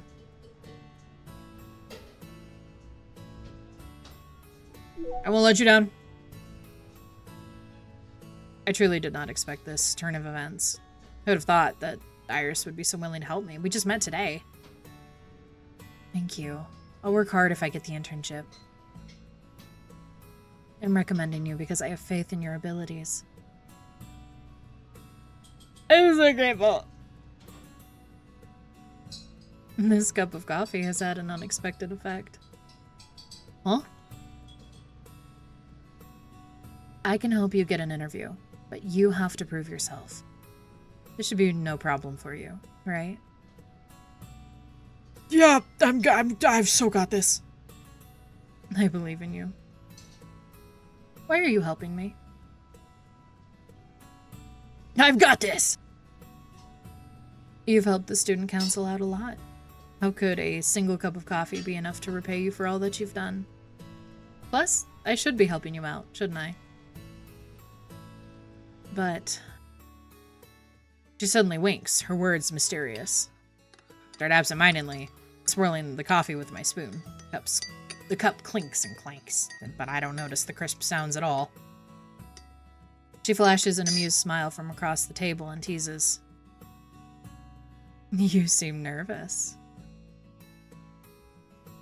My hand stiffens. I'm very gay. So does my clit. Is it really that obvious?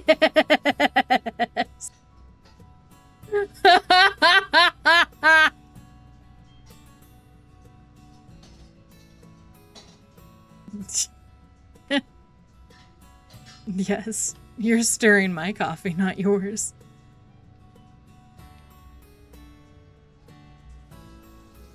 Straight bricked up. Hello. I abruptly pause, slowly lowering my head. It's my cup of coffee that I'm stirring. I'm just kidding. Don't be so serious. I let out a sigh of relief. Words of hypersexual. Oh, fuck. Alright, I'll stop messing with you. Shall I send you their HR's contact information? Okay. Thank you. Their CEO can be quite demanding. If she's interviewing you, then you better be prepared. Better to be safe than sorry. The workplace is like a battlefield. Don't hesitate to message me at any time if a problem arises. Hi, Unlucky. How are you? Thank you. I meet up with Megan after saying goodbye to Iris. While she's complaining about being pulled away by a teacher and missing out on our coffee outing, my phone suddenly buzzes twice in my pocket. We most likely can't romance Phoenix. Yeah, I don't think we can. Who is it? I don't know. 1 second. I take my phone out, and to my surprise, it's from Eleanor. Mwah! An image? Hello? Sorry to bother you, Azaria. Would you happen to know what this means?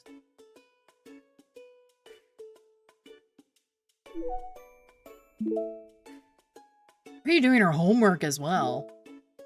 I found the homework quite interesting, so I decided to help Cass. Not like she wanted to do it anyway. You really love learning, don't you? Ugh, I'm jealous. Are you jealous that I'm helping Cass? Nope, of your enthusiasm for learning. Are you really Cassidy's sister? You're like the polar opposite of her. Why do you say that? I've never seen anyone make so much effort. No? I'll take that as a compliment.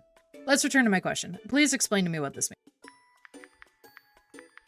I am doing good. We are playing a Wallowa visual novel that I started last year and then never finished. So we're starting over and we're gonna finish it this time, damn it.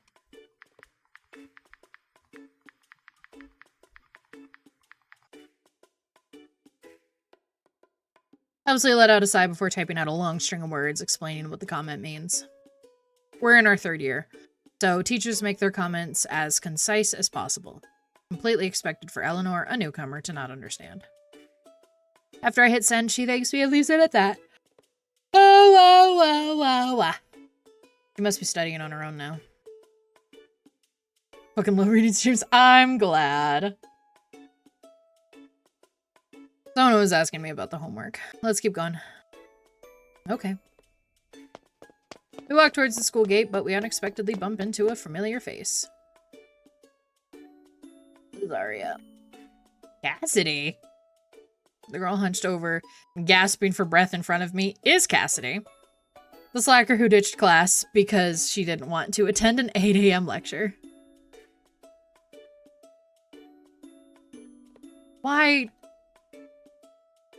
Thank goodness. I heard you recognized my sister. She didn't cause you any trouble, did she? Quite the opposite. She even helped me answer one of our teacher's questions. You, on the other hand, I was so worried when you didn't show up to class. Sister? Her sister was a witch. What sister? Keep it down. My twin sister, Eleanor, attended one of my classes for me this morning. Hi, Otto! What? Dang, I'm so jealous. It's just a one-time thing. After my sister came home, she told me that she met an interesting person. She thinks you're special. Huh? I'm taken aback by her words. Women. Hi, gay. Didn't expect Eleanor to describe me that way. Maybe she wants to kiss about it. My sister has a strong personality. I was worried that she made you feel uncomfortable. I'm so glad you two managed to get along. Thank God.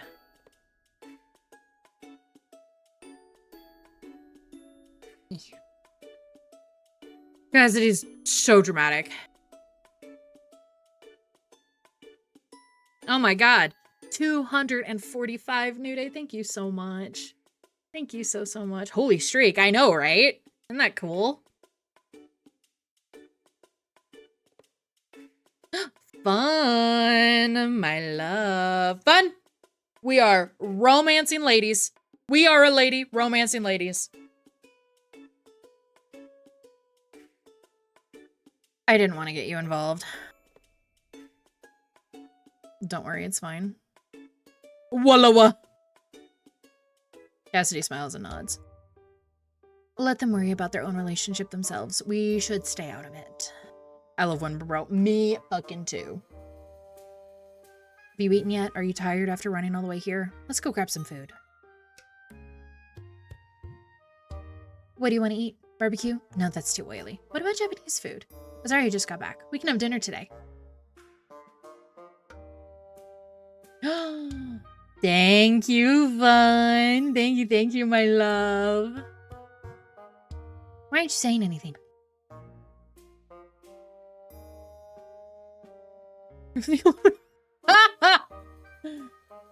Too close. I need to catch my breath.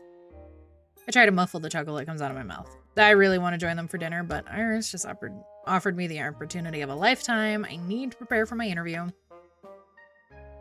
You two enjoy your meal. I need to finish up something. I'm going home. Megan waves goodbye. I wave back.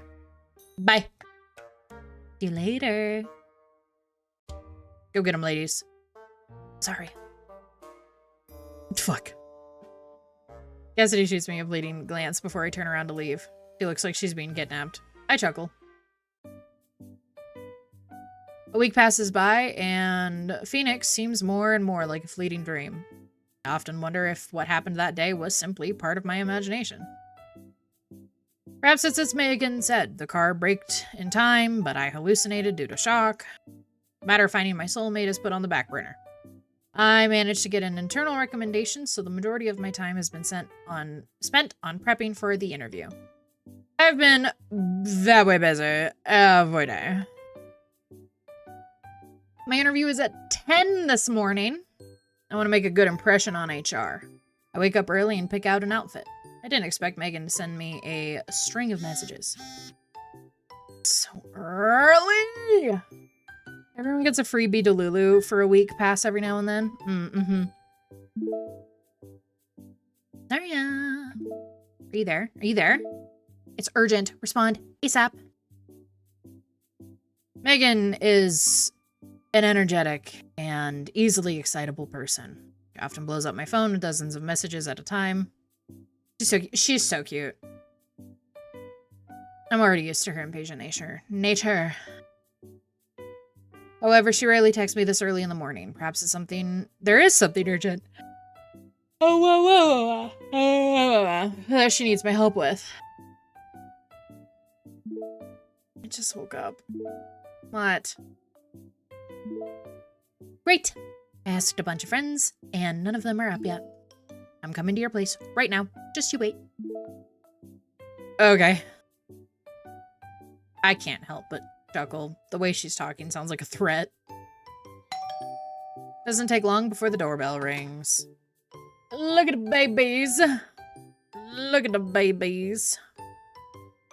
Megan is carrying 2 big bags in her hands and a cardboard box in her arms. She looks like she's about to fall over. Quickly reach out to help steady the box in her arms. What is that? As soon as I finish speaking, a faint meow comes from the box. A kitten?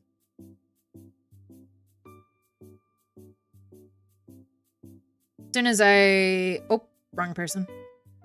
As soon as I stepped out this morning, I saw this kitten. Poor thing, there wasn't a mother cat in sight. Is it a stray? I'm not sure. I'm in a bit of a rush today, so just put it in the box for now. There can only be one 4-legged creature in my house. I really can't take it in. You have a pet? No. My mom always says I'm a silly goose who crawls on all 4s. I let out a laugh. Stop laughing. Can you take care of it? I live alone, but the cost of keeping a cat is quite substantial. Plus, I'm not even sure I can take good care of it. A kitten needs proper love and affection. Hippie! I hesitate. The frail kitten in the box carefully reaches out its paw, gently placing it on my wrist. The amber eyes stare at me pleadingly. You've been chosen. Wow!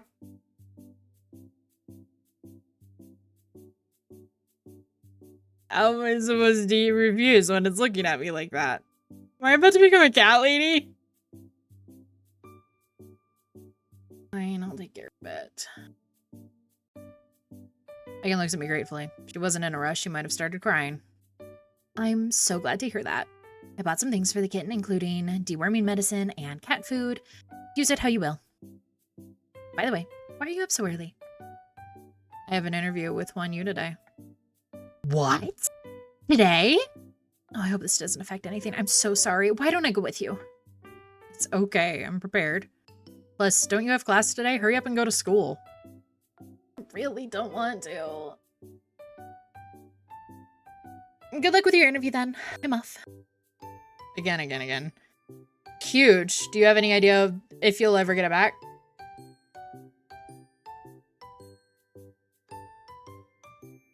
Just know where it is. She's that bitch. She reluctantly waves goodbye. I don't know if it's because she cares about me or if it's because she doesn't want to go to class. Ibby. Someone who's currently jobless raising a kitten will definitely be a burden on my monthly expenses. Tomorrow morning I probably— oh shit! Period. However, those adorable eyes have convinced me. I'm gonna land that internship at U and earn enough money to buy cat food. Is this the cat lady inside of me finally awakening? Wow! It makes a purring sound, clawing at my clothes with its tiny paws. There's some time left before the interview. I closely inspect the tabby cat in front of me. It's incredibly docile, even nuzzling against the palm of my hand with its tiny pink nose while I pet her.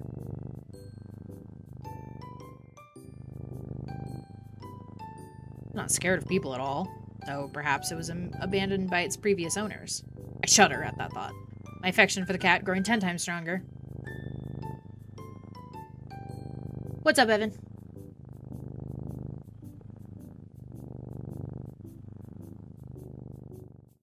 Words.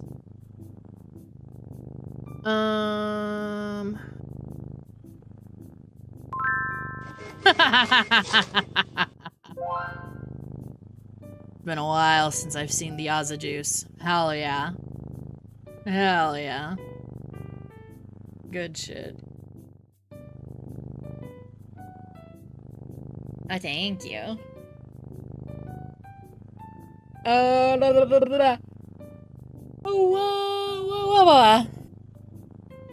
I kneel, wanting to feed it before heading out for my interview.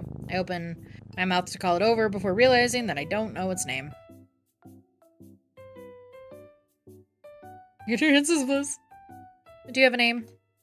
I laugh at the second those words leave my mouth. Can't believe I'm waiting for a kitten to answer my question. It's like prepping for the interview has driven me mad. Hold on, I have to adjust.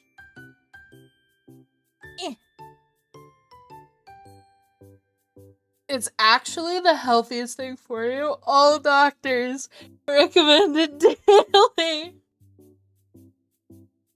Oh my god.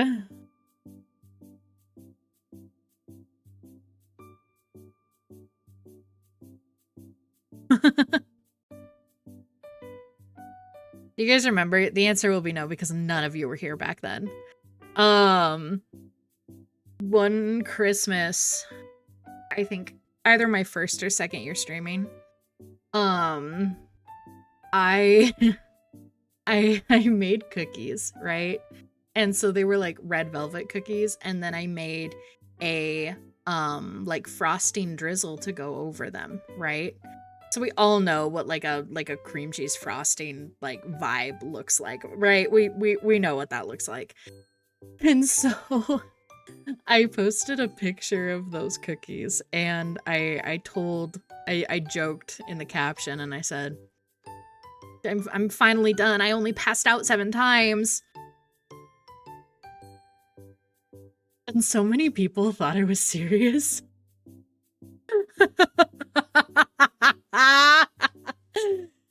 So many people thought I was serious.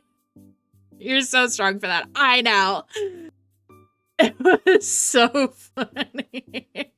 And like, what I hate more than anything is that post is like one of the best performing posts I had ever posted on Twitter.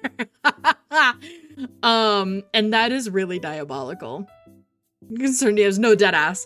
So many people thought I actually, like, you know, and that was So fucking funny. And I think about those cookies regularly. Can it help as I think about it regularly. Because that shit cracks me up. And so many people thought I was being dead ass. And I'm like, y'all be so real with me right now. I think about that sometimes. How are the cookies? Oh my god, they were so good. They were so good. I loved them. They were really yummy. I should make them again this year. I haven't made them in a few years.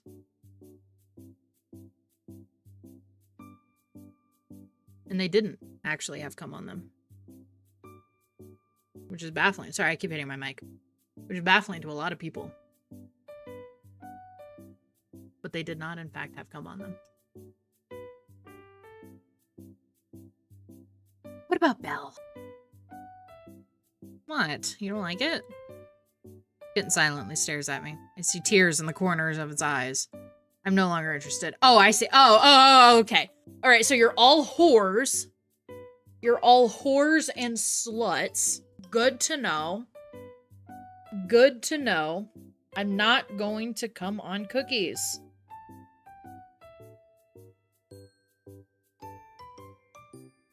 It's not going to happen. From this. God damn it. Why are you guys like this? Dude, what the fuck did I tier 3 for? Not me coming on cookies. I'll tell you that right now. I'm gonna find out. Tune in next Saturday.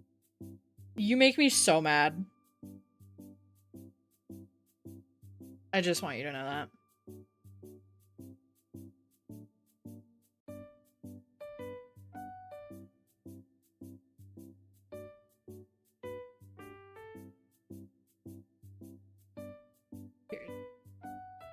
Yeah, I know.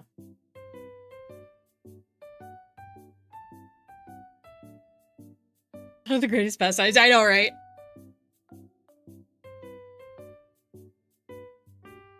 Gibby, why are you crying? I hold its front paws and gently rub its furry head. Kitten returns favor by nuzzling my palm, letting out a low purr. Gibby. Nod your head if you like the name. I'll think of another one if you don't like it, okay? Before I get... Oh, shit! Go get him! Hell yeah. Ugh, I'm on a mission, too. What the fuck?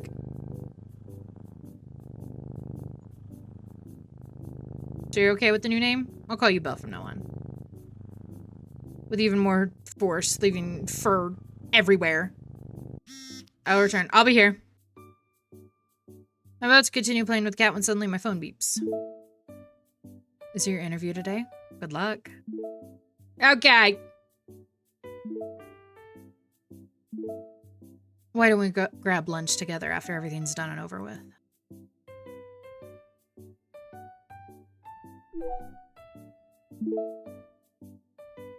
My turn to say thanks. My treat? Skin of a killer, Bella. That's how I feel every time you guys redeem Happy Pride and I get really sparkly. I'll eagerly await your good news. Good luck.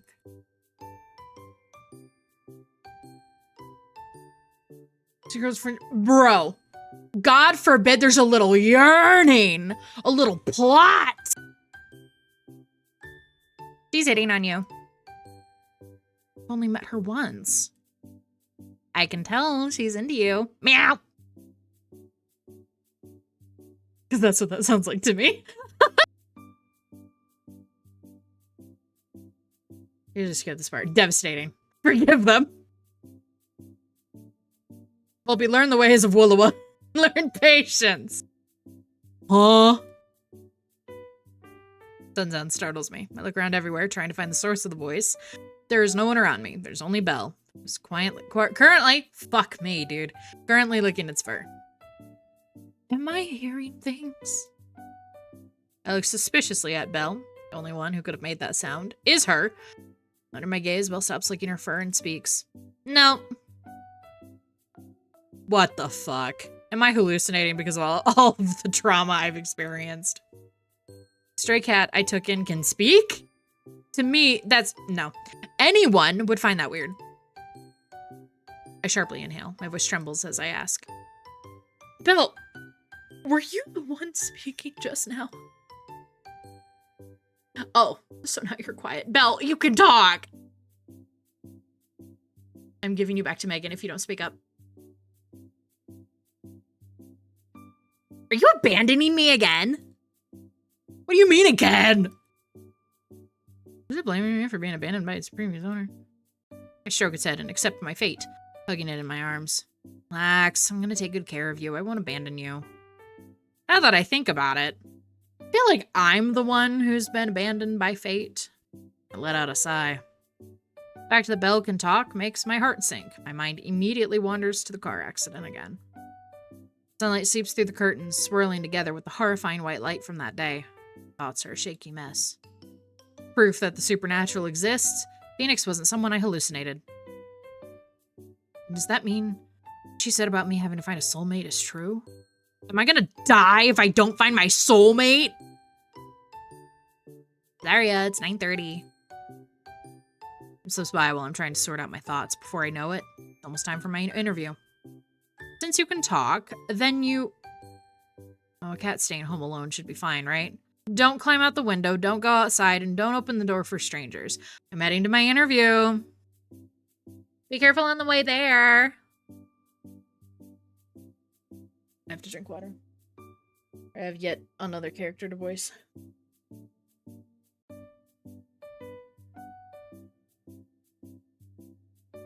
Be a voice actor, I said.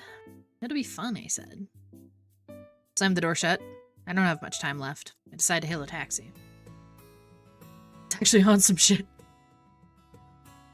I arrive at Huanyu with only 10 minutes to spare. As I walk through the building, I analyze the work environment, trying to learn more about the company.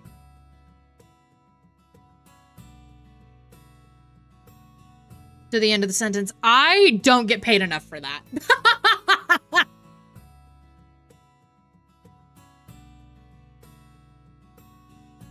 I remember for my birthday donathon last year, I had an incentive to where I had to woof at the end of every sentence.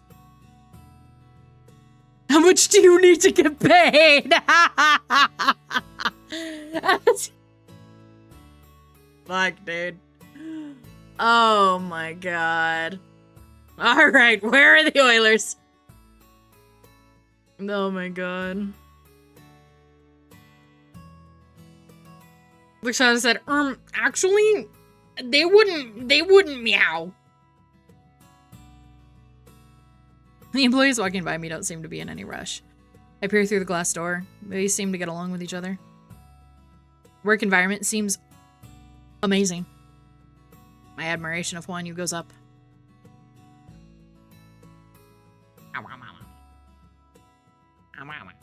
My ears being cut off.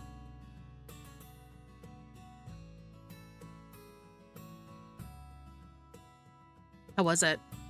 I was so nervous. One of the interviewers had a cold expression on her face the entire time. She didn't show any emotion when I introduced myself.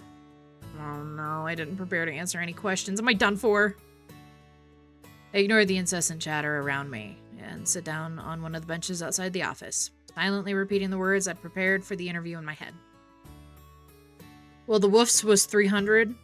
I don't like that you remember that.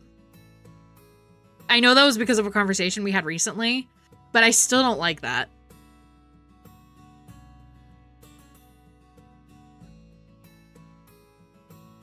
Come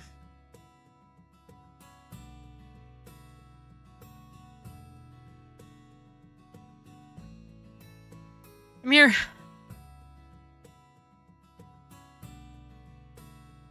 If you woof, they'll definitely hire you. Told don't forget, I'm gonna kill you with rocks. I respond and follow her into the conference room. Surprisingly, the ambiance isn't as tense as I expected it to be. HR gestures for me to sit down and I obey. Ahem. We really need to get you a throwing Roxy, but I agree! Hello, my name is Azaria. I'm majoring in management at Ocean City University. Thank you for meeting with me today. After I introduce myself, the interviewer simply smiles and nods. They don't follow up with any questions, instead carefully flipping through my resume. I sense someone's eyes staring at me. I turn my head, making eye contact with the woman sitting in the middle.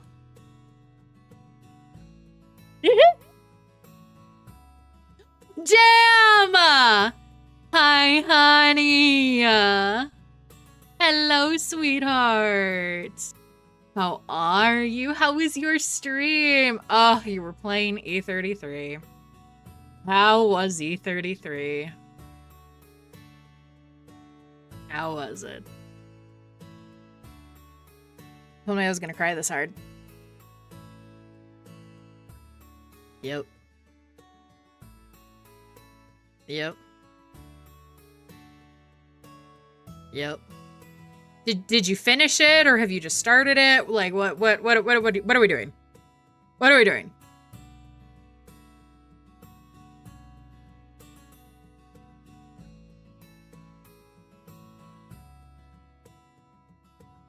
Tell me all the things. Unless you finished it, then don't tell me all the things, because I don't know all of the things. Because I didn't finish the game.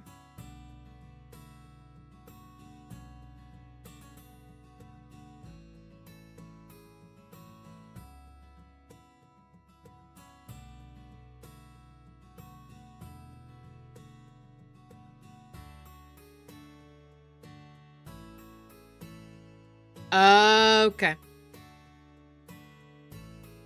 Okay. Yep. Man, fuck that game. Man, fuck that game.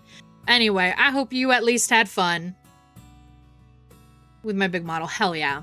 Hell yeah, dude. I hope you had lots of fun. If you need to raid and run, that is totally okay. Go get some rest and fit some water to your after stream care.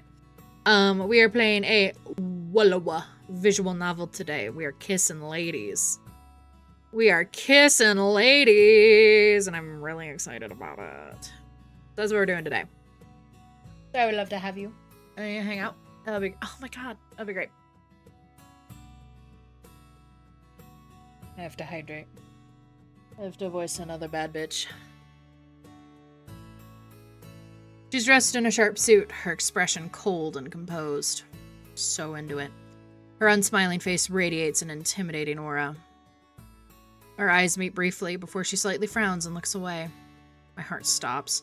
Did I wear the wrong outfit? Did I show an unfavorable expression on my face? They'll be lurking? Hell yeah, go get you some good food. Thank you again for the raid, I really appreciate you.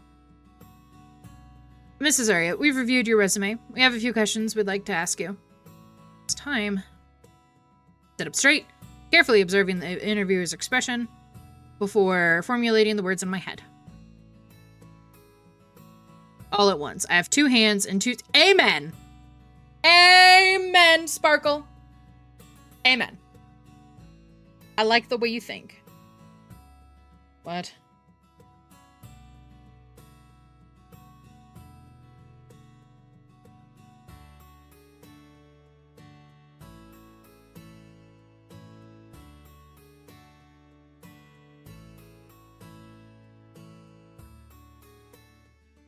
Man, I stay getting notifications. God damn it. It's just so crazy.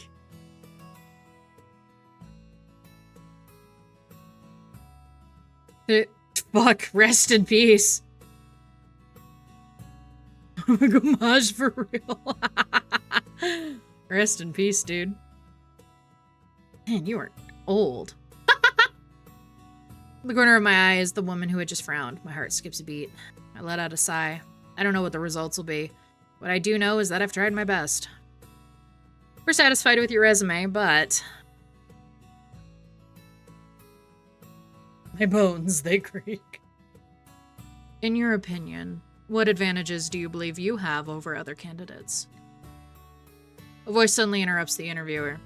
I trace the sound back to the woman I just made eye contact with.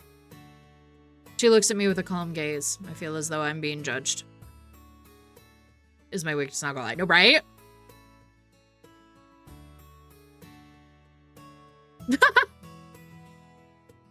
As if she's able to see right through me. Luckily for me, this one was one of the questions I'd prepared for. I respond smoothly with a prepared speech. And so, I might not have the experience that others have, but I believe newer companies like Huan Yu need employees that are new to the industry, eager and ready to learn. The woman's expression doesn't change after I finish speaking. She only nods and focuses on reading my resume. I can't tell if she was satisfied with my answer or not. But I assume from her eyebrows furrowing that her first impression of me isn't good. Okay, thanks. 3 days. Bye. Before I exit, I once again feel that piercing gaze staring right at me, like thorns stabbing into my skin. Could she be the CEO that Iris mentioned? I take a deep breath, savoring the air free of the suffocating atmosphere inside the room. I stand outside, trying to collect myself. I definitely failed that interview. I can tell from the interviewer's reaction. My heart fills with guilt. I've let down Iris, who went out of her way to get me this interview.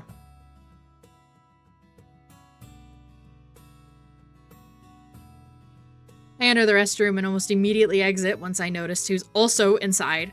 Standing in front of the sink and retouching her makeup is none other than the stern interviewer I just met a few minutes ago. She glances at me, obviously noticing my presence. It's too late to hide or run away, so I pull myself together and manage a greeting. Hello. She nods. Her intimidating presence reminds me of a strict teacher. Sorry. I silently begin praying and stand next to the sink beside her. I look into the mirror. My face is covered in sweat from how nervous I was. I absentmindedly hover over the sink, ready to wash my hands. She suddenly lowers her head as if trying to tell me something. I can't figure out what she's trying to imply. I step in her direction, wanting to ask her about it, but she simply sighs. I'm gay. I love women. I love women.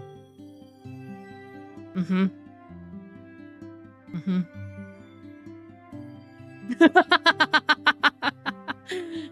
love women.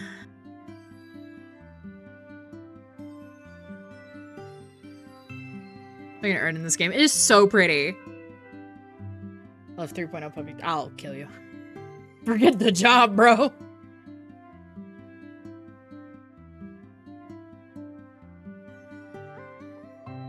Hold on. Hello? What's wrong? She suddenly leans in, flustered.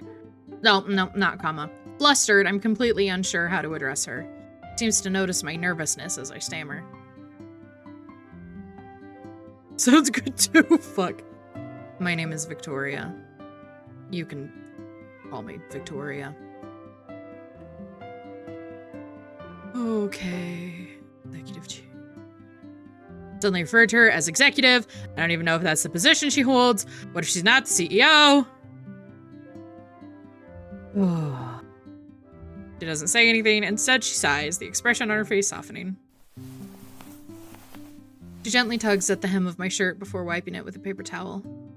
I look at her, confused, before finally realizing there's a tuft of cat fur stuck to my shirt from when I was playing with Belle this morning. A thought suddenly crosses my mind. She's looked at me with absolutely zero expression on her face the entire time. She's not a germaphobe, is she? Has the tuft of cat hair left a bad impression? Does she think I'm uncleanly because that my appearance is unkempt? I almost burst out into tears on the spot. This is such a disaster. I'm done for.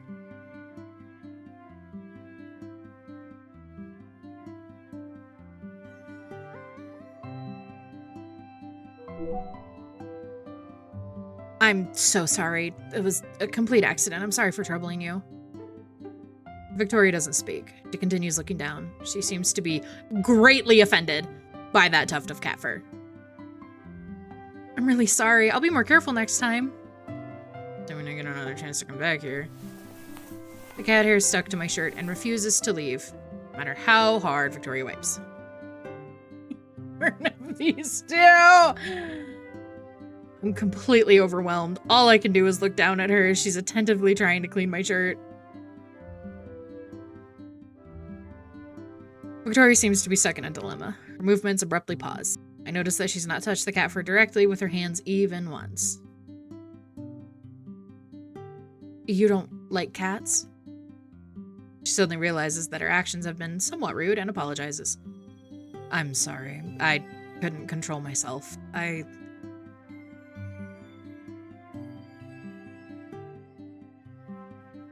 Oh my god, that is so cute. I quickly pick up the hair, my fingers briefly touching hers. They separate in a split second. Thought bubbles up inside of me. If she's not as cold and as stern as I previously assumed, I wonder if she's gay. Victoria is the one to break the silence. What do you think? Huh? I stare at her confused before realizing she's asking me about the interview. I think everyone who came to the interview was incredible. Probably know more about the field than I do, and they have plenty of experience. And what about you?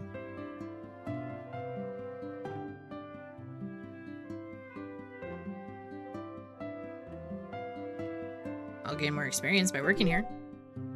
Yeah. I promise to work hard and slowly gain more experience working here. Working here? Yes, I strongly believe I've passed the interview.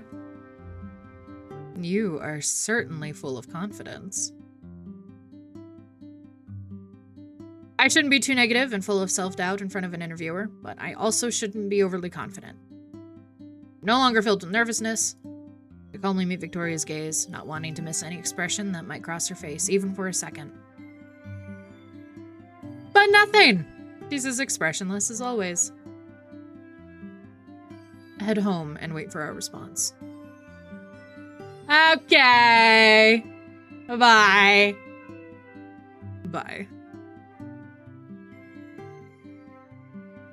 We're in the bathroom. Yeah. I feel much more relaxed coming out of the restroom than when the interview had ended. Perhaps the nervousness in my heart has dissipated after seeing Victoria's nice side. I check the time. Still have a few minutes until lunch. I plan on cooking a simple meal before relaxing for the rest of the day. Whoa, what are we fucking home? The walls in my apartment building aren't terribly thin, but even so, I hear two women bickering from the hallway. One voice is calm while the other is sharp and piercing.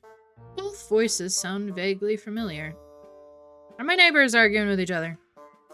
I approach my front door. The voices grow louder and louder, and I realize that the voices are coming from inside my home. Nix's door is slightly ajar. Seems as if she was waiting for me. She peeks out from behind her door once she hears the sound of my footsteps. What happened?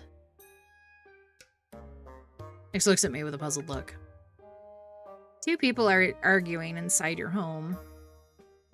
Did something happen? Are you in danger? Why don't you stay at my place for now?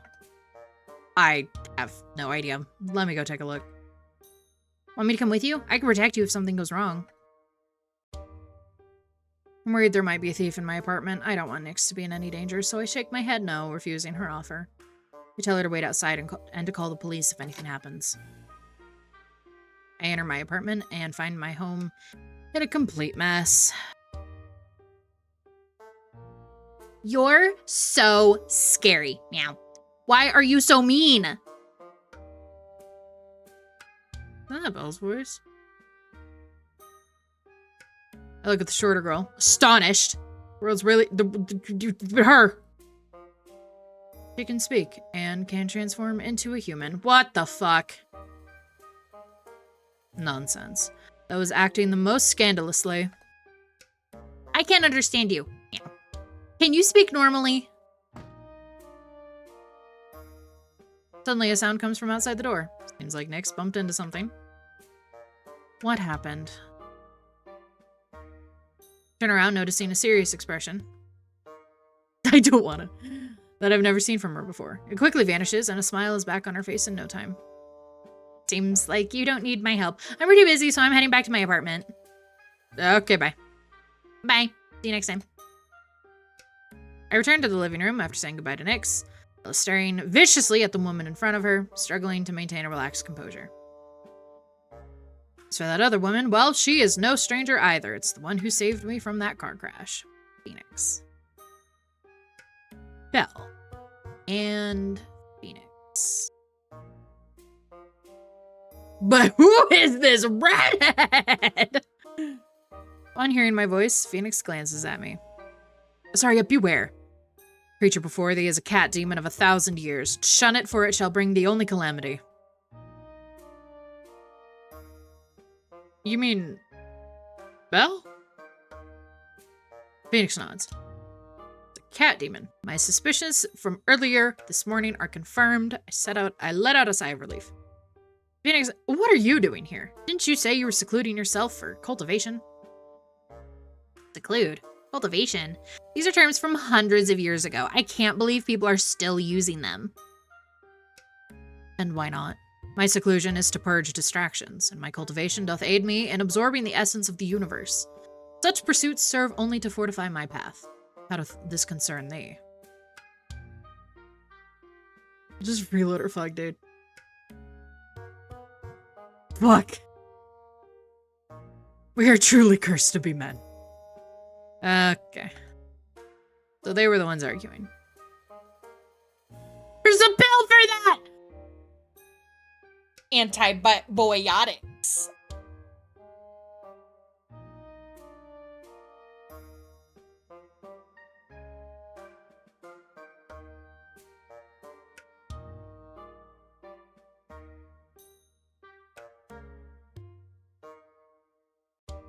Antihistamines. When will we play a game? My goal is to do that this month. I queerify all of the games that we play during the month. The goal is to have boys kiss too.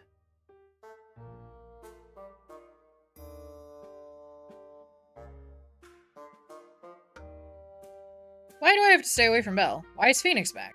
Is she done cultivating, or is my life in danger again? Don't get an answer if the two of them are still at each other's throats. Must focus on separating them first. Belle, clean up this mess. I need to talk to Phoenix. She looks at me with sad kitten eyes. I almost give in, but I don't care. I'm involved is none of my beeswax. God, Otto, you're incredible. I almost give in, but when my eyes land on the mess on my floor, my expression hardens. Hurry up.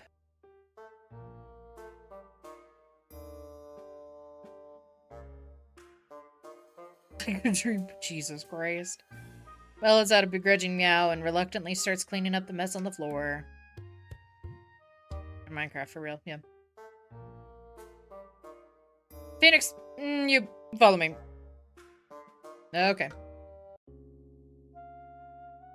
Take Phoenix to my room. It's quieter in here. I might be imagining things, but she seems to have lost weight. Her face is thinner. Damn, she's already skinny as hell. What happened? Why are you suddenly in my apartment? What are you doing in my house? And then get eaten by your lady. You know what? You have a point there.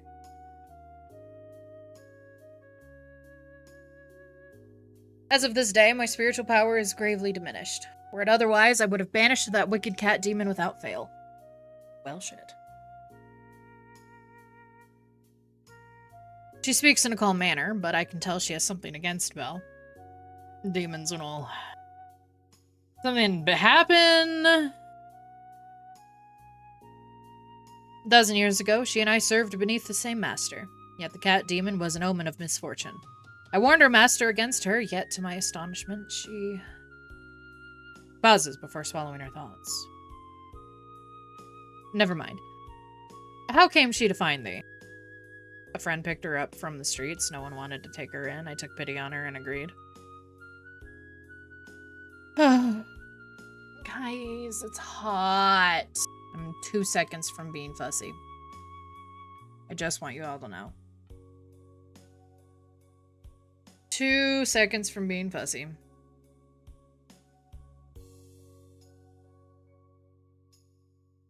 I have the faint feeling that understanding the relationship between Phoenix and Belle will be important, so I don't drop the subject. I continue questioning her. What happened 1,000 years ago? To my disappointment, Phoenix doesn't tell me everything. She remains her enigmatic self.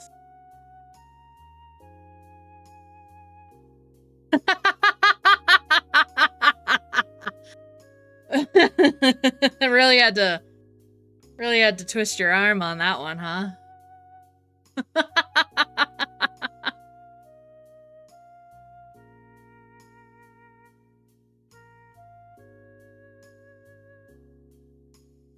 I mean, regularly. Fuck, dude. Thou shalt know when the hour's right. To learn now would only bring the undue tribulation. Not a word. Can't convince me that it is. Mark my words. After I yawn. The cat demon harbors intentions of her own. Thou hast already granted her the highest mercy by bestowing food and shelter upon her. Go no further. Okay.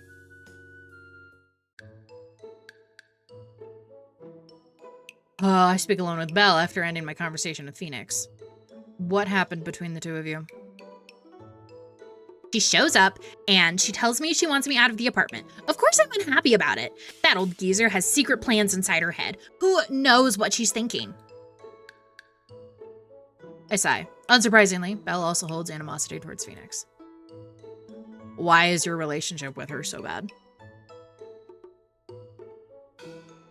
I don't know. Seems as though I won't be able to get any more information out of either of them. So I just change up my questions. Well, let's not talk about Phoenix anymore. Tell me about yourself, Belle. Where did you live? I used to be someone's pet. I lived with my owner. But I'm a cat demon. My life is very long, so every 10 years or so, I need to leave and find a new place to settle down. Otherwise, they'll notice that I haven't aged. I was once adopted by a wealthy family. I lived in a huge mansion. Everything was perfect. It was so wonderful that I forgot I had to leave. They were going to bring me to the vet for a checkup, so I ran away. Can't cat demons disguise themselves as humans? You could join society and live independently, can't you? Belle looks at me with teary eyes. You want me to work? At a job? Noticing how pitiful Belle looks, my inner cat lover instincts kick in. Quickly change the subject. Forget what I said. Belle continues pouring out her soul to me. All I want to do is live a peaceful life with my owner. Then all of a sudden that woman shows up, calling me a cat demon and saying I'll cause a disturbance. I haven't even gotten the chance to make a mess in the kitchen. All I did was breathe. This woman will bring nothing but divine retribution. That's Phoenix speaking. Should divine retribution befall thee? Switch voice. Right. Then thou shalt suffer the judgment thou art due. Phoenix's cold voice slips through the door crack. Screaming, yelling, outcries. I can't do a sweater. Now Sparkle. Now Sparkle be so dead ass with me. Belle will continue staying in my apartment. Phoenix, where do you plan on living?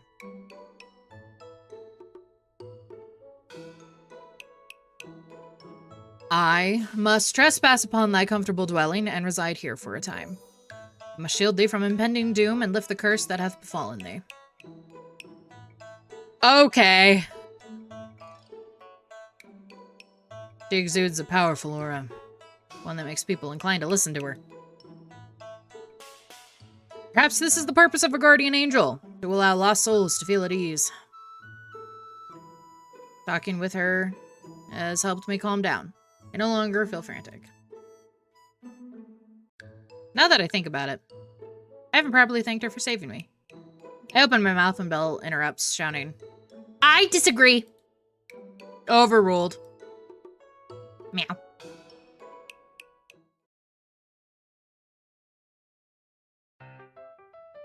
Why do you always stay indoors? You need to go outside. Otherwise, you'll never find your perfect girl. Your neighbor, Nixie, is a perfect candidate. How about you go get to know her some more? How many bobas did she bribe you with? She didn't bribe me. I just care about you. Phoenix said that you can only have one soulmate. Devastating news. For Sparkle specifically. Make sure to concentrate on one person.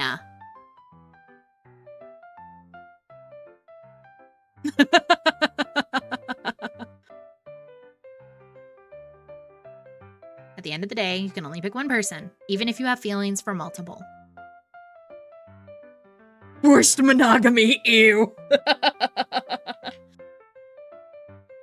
God, can you imagine how powerful this game could be if I could have Victoria and Iris at the same time, bro? This game would be too powerful and I would be too horny. The fuck is this bullshit?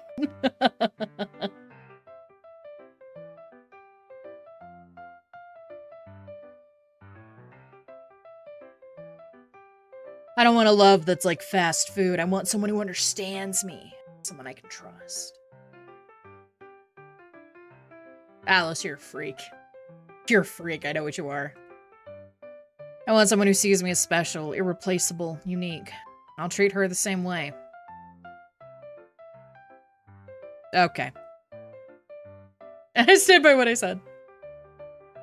I hope you bring home your girlfriend soon. Always open. Oh my god. Oh my god, we're in gameplay. We're in gameplay! These are my ladies. These are my ladies. So, everybody, how do we feel about the ladies? How do we feel about the pretty ladies? Thoughts, opinions? I want Victoria to kill me. Yep, I know what you are. Yeah, okay. I know what you are as well. Be fucked by Victoria. Well, she is a romanceable. She is, in fact, a romanceable. The 4 bad bitches on the screen are our romanceables.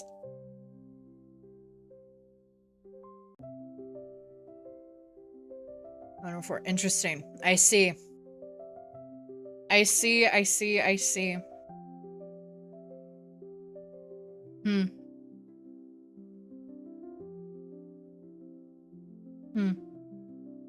Intriguing.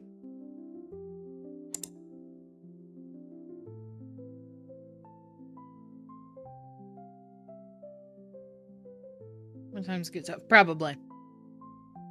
Probably.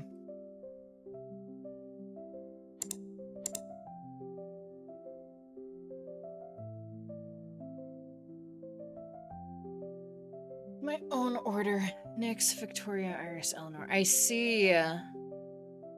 So Eleanor is the least favorite so far. Intriguing. Intriguing.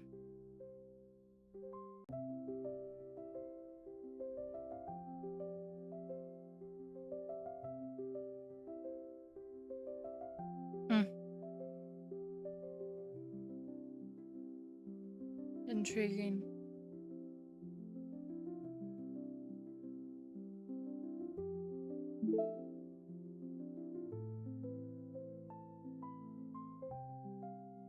Unknown. Why is it all glitched, bro?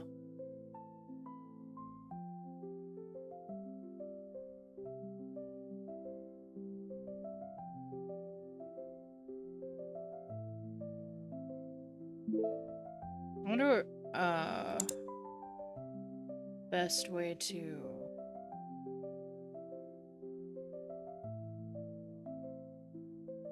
Hidden DLC. It did actually release a DLC, apparently. It updated recently and did that.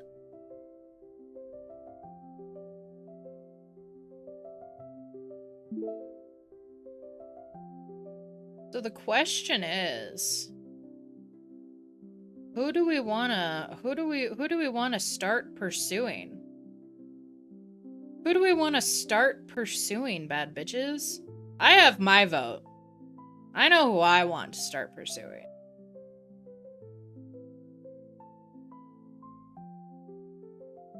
You know what I think? You know what I think this is a perfect time for, everybody? For no reason. For no reason at all. Today's edition of Hoodoo. Thank you, Lutz.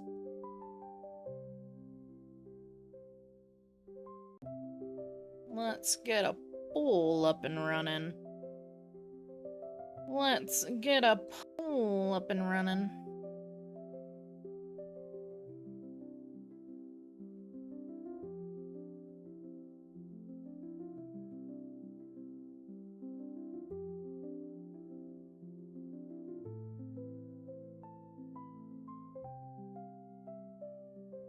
This. And then I need this. This. And then I need... Oh, fuck. Hoodoo. Victoria. Iris.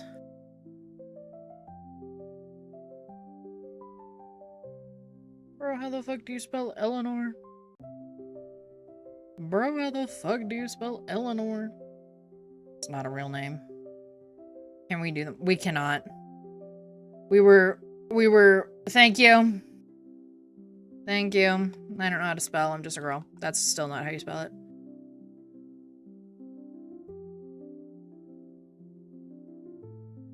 We were specifically told we are being forced into monogamy. There's only 4 ladies, right? Victoria, and yeah.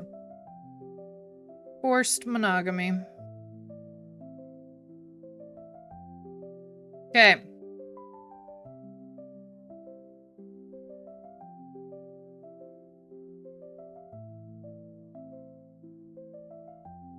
All right. There is your poll. Vote for the ladies. Vote which lady you want to smooch.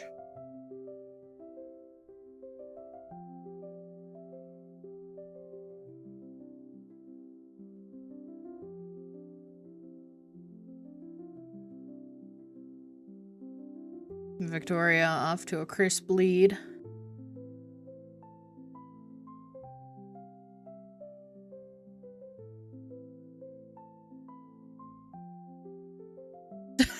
Man, like Shada have voted. Oh hell. Oop. Now we're tied with Iris. Okay.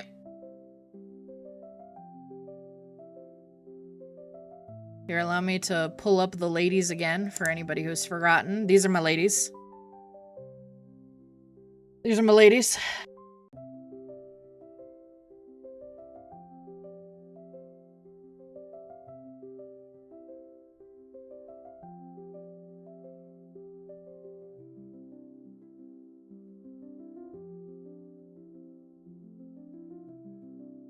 Who is your least fave? Me personally, the one I gravitate towards the least would be Nyx.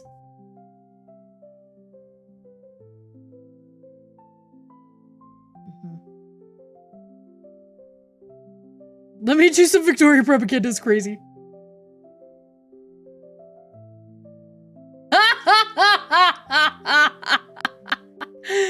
Oh my god.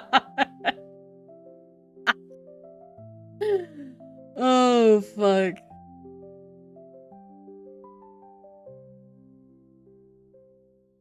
Apparently that worked in Iris's favor more.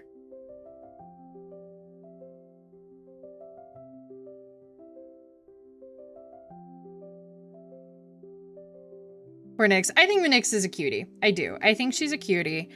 However, when I tend to romance characters, it is not my favorable choice. First of all, I'm not really a big fan of the childhood friend trope. It's not really one of my favorites.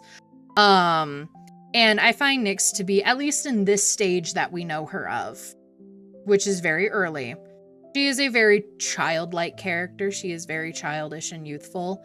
And that's not tend to be what I don't tend to gravitate towards that. I like my women real grown, as we can tell.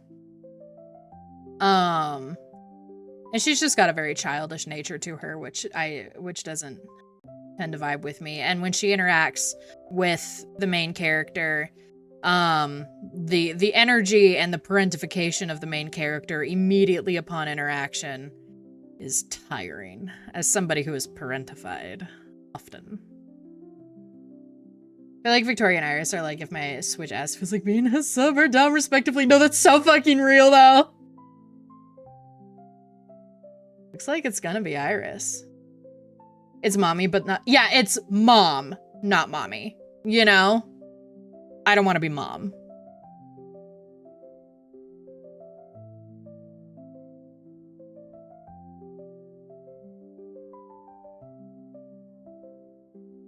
So y'all want me to do the softer mommy voice instead of the harder mommy voice, is what I'm hearing. Because those are the two options y'all are voting between.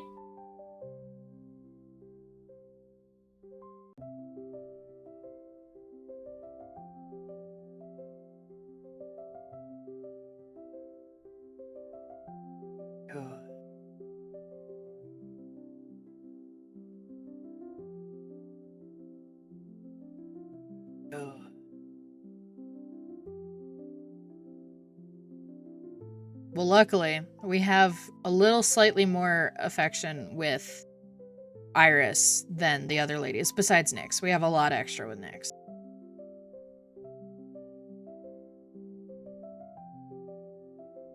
Evan, zone the fuck back in. Lock in! Opinion time. I feel like Iris is a switch. Eleanor is either a hard top or hard bottom. Victoria is a top, and Nyx is a bottom. Is there a contradiction, which is entirely possible? Mm-hmm. Yeah.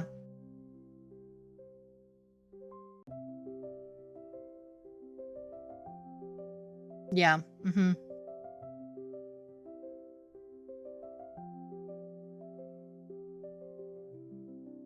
I feel like Iris is specifically a service switch. You know? I feel like she's specifically a service switch.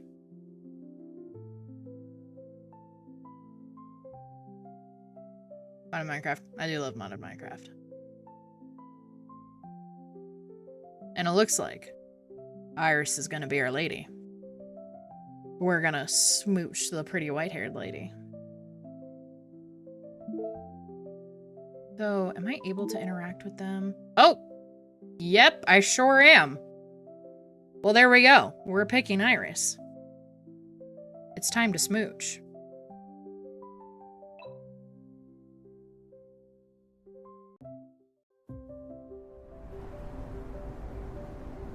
We're so in. Alice, your fuck. Your Victoria propaganda did not pay off.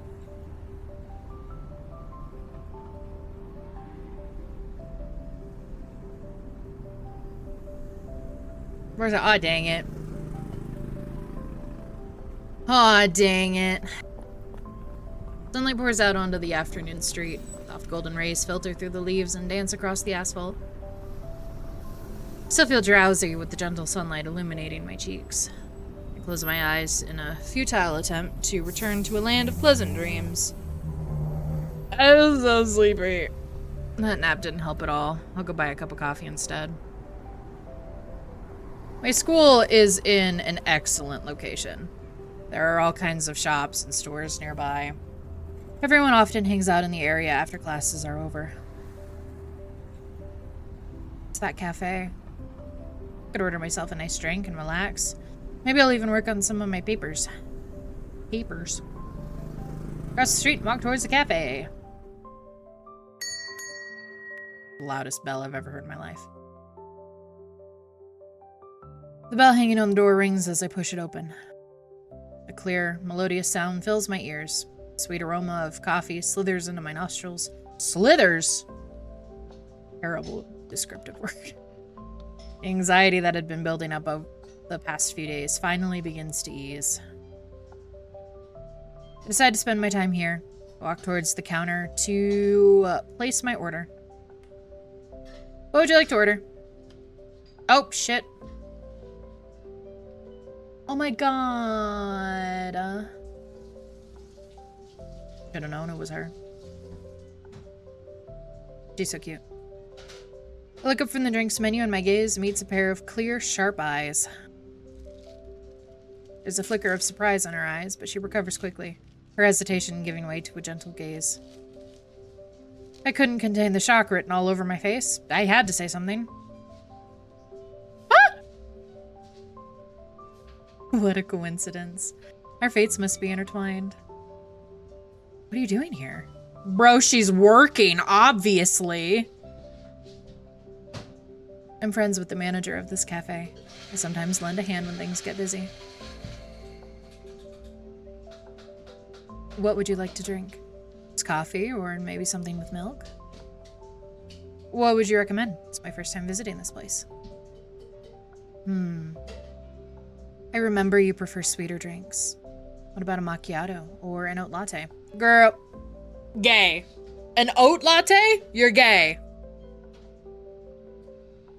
The cappuccinos here are also incredible, and Iris leans over and whispers, ensuring that only I would hear her. I'm quite talented at making cappuccinos. I promise you'll enjoy it. What do you say? I have no choice other than to order a cup, so 1 cappuccino, please. Glad to be of service. Please take a seat anywhere. I'll bring you your cappuccino when it's ready. I take a seat near the window facing the street.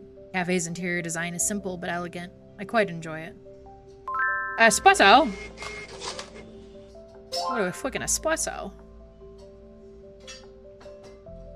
Even an unremarkable corner of the cafe was decorated with various ornaments. It's a cute and charming place. The music being played is also relaxing, like wind breezing past a pool of water. You can see the ripples colliding with one another, almost as if they're dancing in the middle of the pond. I find myself fully immersed, savoring the smell of coffee and the music cruising through my ears. Oh my god. I didn't even notice that Iris was holding in a tiny smile, walking in my direction. Oh my god. Oh my god. Look at these cuties. Look at them immediately. Oh my god. This is the cutest thing I've ever seen in my entire life ever. Oh my god! Let's go, lesbians. Let's go, lesbians.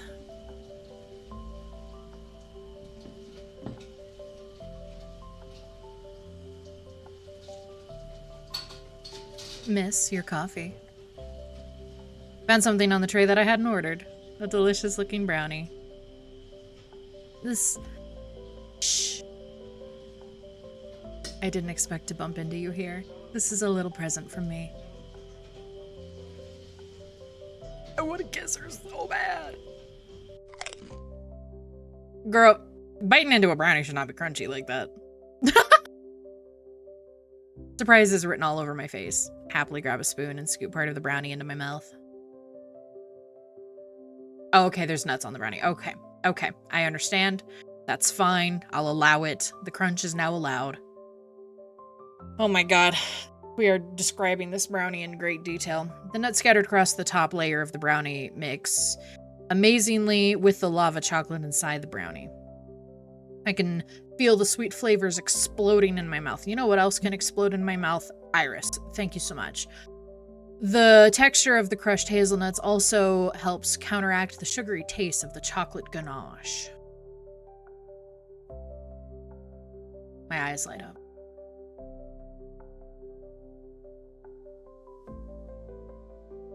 So cute. Ah.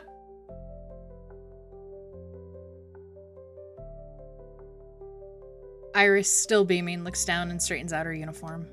At that moment, I noticed the beads of sweat dripping down her forehead and her cheeks. She's wearing a pair of formal-looking wedged heels. She doesn't seem tired, but they must be at least a little uncomfortable. You're so cool. Is working here tiring? It's not that bad. I enjoy the smell of coffee. Plus, it's very quiet here, isn't it? The gentle aroma here brings me a sense of calm, as if I'm moving at a different pace from the rest of the world. Iris leaves my table with a now empty tray in her hand. The cafe's music is mellow. I softly stir my drink with a small spoon, disturbing the still surface of the coffee. Finally get a moment of tranquility amidst all the complicated emotions I've been experiencing recently. I got a little surprise. Time flies by. The pedestrians outside the window, the sun, the traffic lights, they're all just blurs in the background. The world breezes past me, but my attention is only drawn to Iris. I can even hear the ice cubes clinking around in her shaker. In this moment, I finally understand what it feels like to be moving at a different pace from the rest of the world. It fits in here so well. I feel like I'm seeing the real her. I don't see her flashing her signature smile, and she's not carefully adjusting her tone all of the time. She's completely immersed in her own world. A world full of grinding coffee beans, adjusting the record player, and swaying in conjunction with the gentle music. Iris's mood is infectious. I pull out my laptop and quickly grind out my work. One of my tasks is a dull and boring essay. Maybe I'm just in a good mood, but I find myself surprisingly not hating the thought of proofreading my own work. Quickly come face to face with the bottom of my cup. I reluctantly drink the last few drops of coffee mixed in with now melted ice before collecting my things and getting ready to head back to campus. We gotta say goodbye to her in person. I walk towards Iris without a second thought.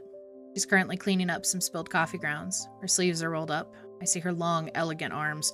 Oh shit! Broken work again. Huge news.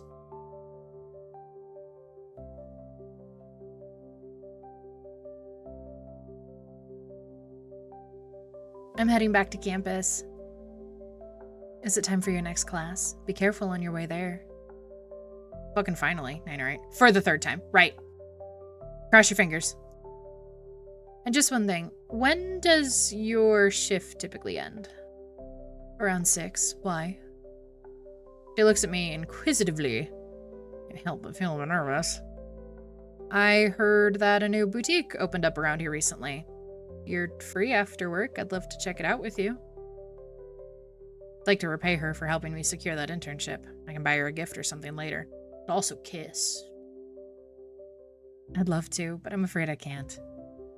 I have some matters I need to handle after I'm done with my shift. I won't be free later today. No worries. Another day then. Sure. I'm heading out now. Bye.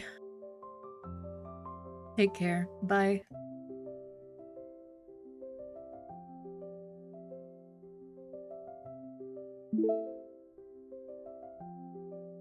How was work, man?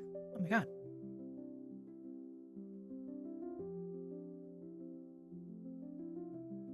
Don't be too much of a simp just yet. Great. I love the work environment. Where's it? Yeah, she works at a little cafe. She apparently is friends with the manager, and so she helps out whenever they get busy. I see. That's good. I knew you could do it. We shouldn't focus on just me. How have you been? I've been good. That's awesome. Let me treat you to dinner someday when you're free. Yeah, of course. I think they should be allowed to kiss. Immediately. Wife her up immediately. That's my goal. 11. Making it happen. It took us an entire month to go on a date. I see. I see, I see. October.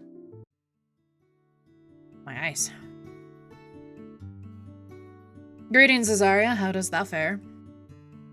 A familiar voice pops up behind me. I turn around to see Phoenix's tall figure standing before me. She's holding a white porcelain teacup in her hand. Exquisite quality of the smooth and silky porcelain stands out, even in the dim light of the balcony.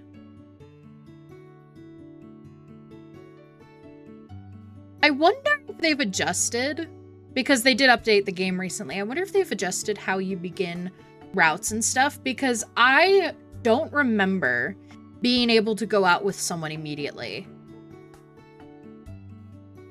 And I remember different story stuff that we did, and I don't think we had selected a person to start dating yet.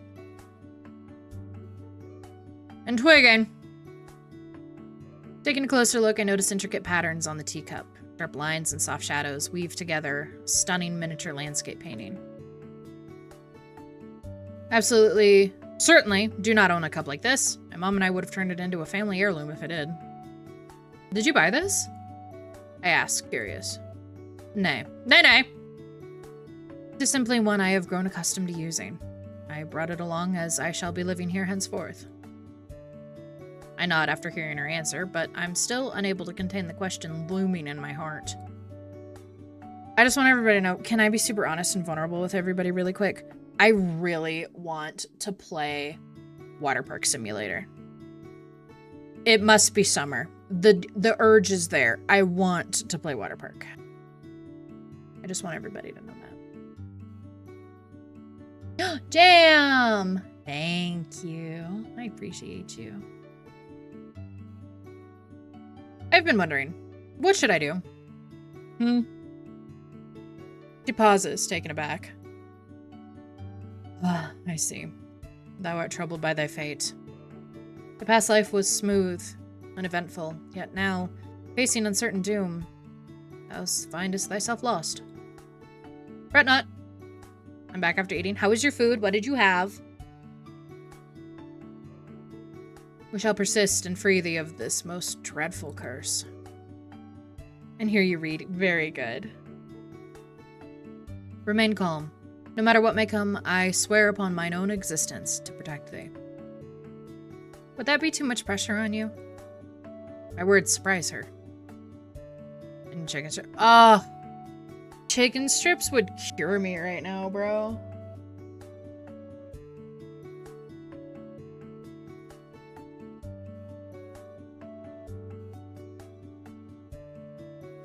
Is my duty as thy guardian angel. I'm touched by the determination behind her words. I can't find the words to properly express my gratitude. Phoenix silently looks at me. Her aura under the night sky is serene and steadfast. A cool breeze pushes past me. All my worries recede like the tide. At least for now. I recall the discussion I just had with Phoenix and Belle 30 minutes ago. I think that the neighbor's pretty cool. Maybe she'll be our little Azariah's soulmate. I know exactly who she's talking about. Pause for a moment, unsure how to respond. Nixie and I have been friends for a long time. I can't start thinking about her that way just because of a curse. Weren't you listening to Phoenix? We'll break the curse as long as her fate and heart align with yours. Plus, she'll get a girlfriend who loves her. Isn't that a win-win situation? But she might not have feelings for me. She buys you boba every single day. I think you two are a perfect match. You can get a job if you want boba that badly. You'll help contribute to the household expenses. If I may interject, that mentoring companion of thine, though from beyond the school, is a most excellent choice. Mentoring classmate? What on earth is this? What kind of absurd matchmaking is this? Azariah barely even knows her. Thy suggestion is more absurd still. A mere cup of milk tea sways thy judgment. It was 3. Okay. Okay. Quickly change the subject before they can start bickering again. In any case, our top priority is finding my soulmate as soon as possible. Indeed. What should I do? A compass! Phoenix opens her palm, where an old, antique compass rests. Its color has faded over time, marking its age. The needle at the center of the compass points towards an unknown direction. I examine its mysterious nature carefully, yet I cannot understand what it means. Belle curiously leans in to take a look as well. After a moment, she steps back, frustrated. Seems she also has no idea what this means. The compass was bestowed upon me by mine own master. It aligns itself of its own accord, governed only by the tides of thy destiny. Destiny. I can't speak anymore. Master. The head of the Yon family. The continuation of the Yon bloodline hath rested solely upon her shoulders. She cannot reveal herself, yet her heart doth weigh heavily with concern for thee. She entrusted me with this compass so that I may aid thee in thy journey. It's such a shame I left my old town at such a young age. I know nothing about my family. I can't believe there's still a Yon family head. I thought these roles only existed in fantasy novels. Now that I think about it, I really don't know much about my family. My parents rarely mention them either. Phoenix gestures for me to take the compass. I reluctantly hold it in my palm and flick the needle. But instead of snapping back to its original position, it begins to spin uncontrollably. Why is the needle doing this? Isn't it supposed to be aligned with my astrological chart? It reflects thy current predicament. Are you saying the needle represents my unfortunate fate, like a candle on the verge of being extinguished by the wind? Phoenix's expression is complex. She doesn't respond, but I know the answer. For the first time in my life, I feel the looming sensation of death. The possibility of death is like a python wrapping itself around my neck. A feeling of suffocation rises within me unlike anything I felt before. Shouldst thou cross paths with thy soulmate, compass shall respond. Good or evil, it shall reveal all. Phoenix calmly explains the cruel reality I'm facing.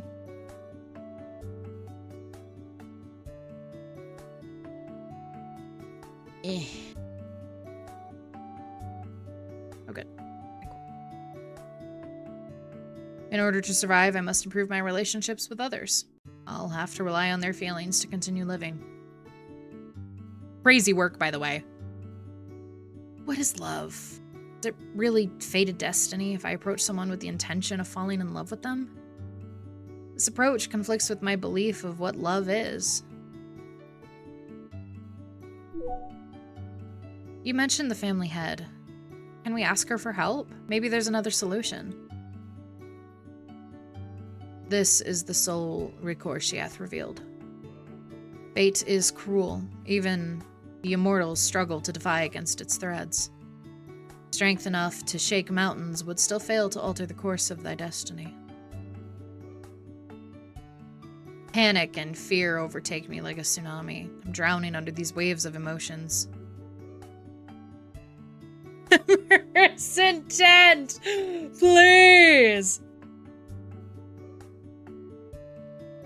Under the night sky, Ocean City remains lively. The lights are bright and the crowds are moving endlessly. In the narrow alleyways, bustling food stalls, and thriving commercial streets. Hi, guy.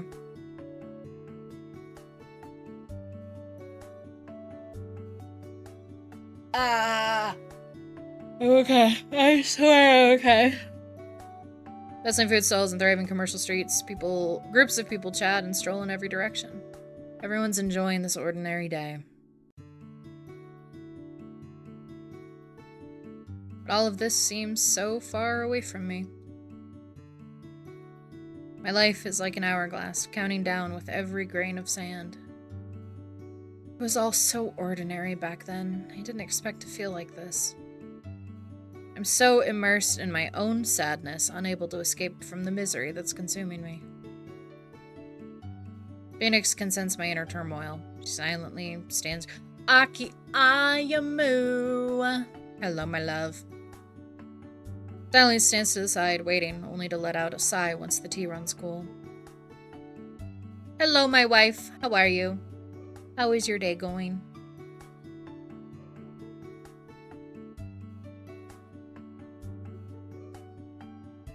Oh, my spine.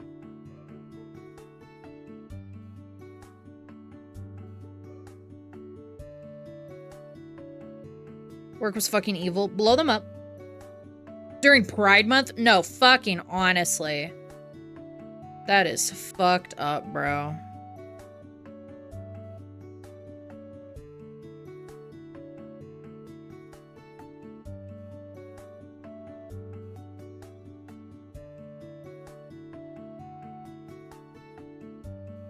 You should sue. How is Yuri?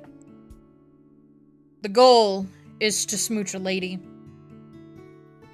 We have to go through our extreme depressive episode about our fate before we can smooch the lady, though.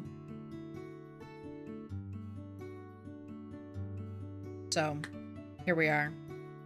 Throwing a tantrum. As we do. As we do. I'm ready for Ari. Me too, bitch. Me too.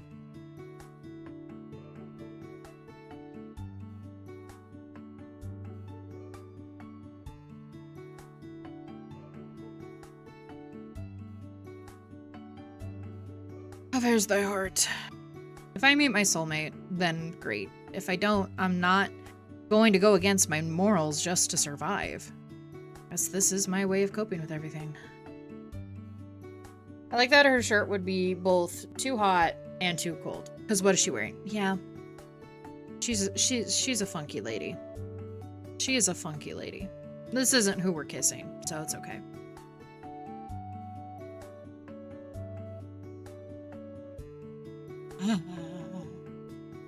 Oh, wow. Phoenix smiles gently, and with a flick of her fingers, the tea becomes piping hot again. What the fuck?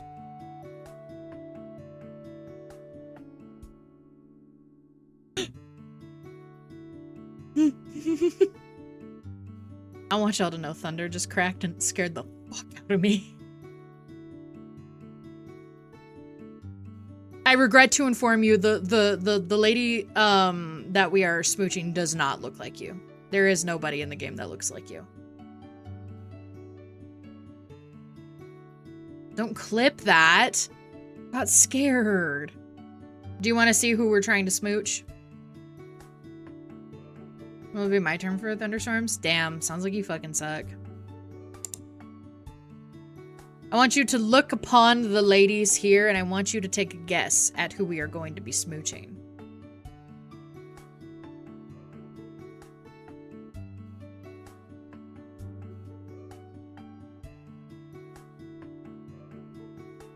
I'm always so bad at this. You are, and I love it. I serve here every day. Stacked. And you love it. And you're happy. I'll say I did anticipate the most ocular-looking character before knowing who else I would want and seeing the characters. Fuck, dude. Is it Victoria? I wish it was Victoria. It is not Victoria. What's happening? Who has 33 jackets? Oh, then Eleanor. I do like Eleanor. No. The people, non-binary looking at, yeah. The people voted for Iris.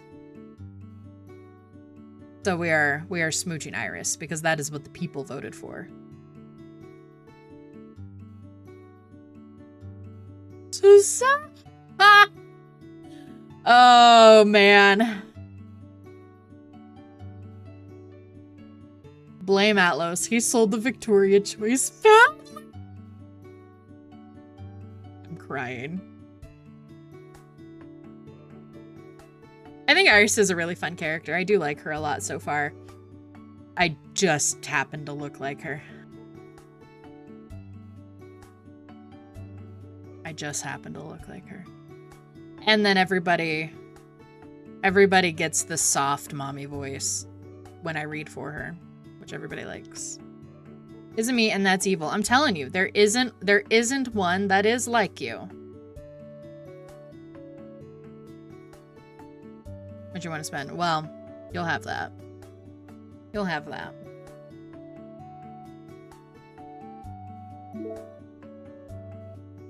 But yeah, we're trying to smooch Iris because that is what the people voted for. Luckily, the MC looks nothing like me, so it's okay.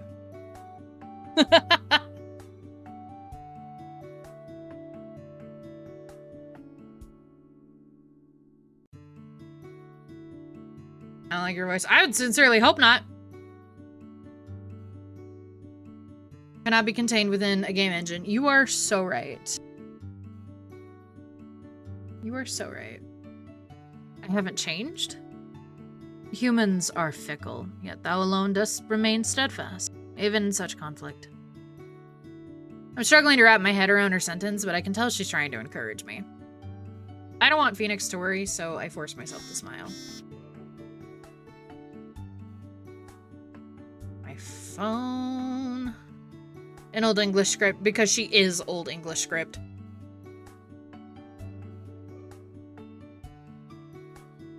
The sender is when you're talking. Oh shit. There's Azaria. We're pleased to inform you that you've been accepted as a product development. Oh shit. I guess I didn't want to read the rest of that. That's cool. But it makes my mood better apparently, so that's one less problem I have to deal with. When you accepted me. Text my parents and Megan, letting them know the good news. My feelings lift after they congratulate me. You have to text Iris. Shouldn't fall in despair, worrying about what the future holds. I need to live in the present. I quickly compose myself and remember someone I must thank. Oh yeah.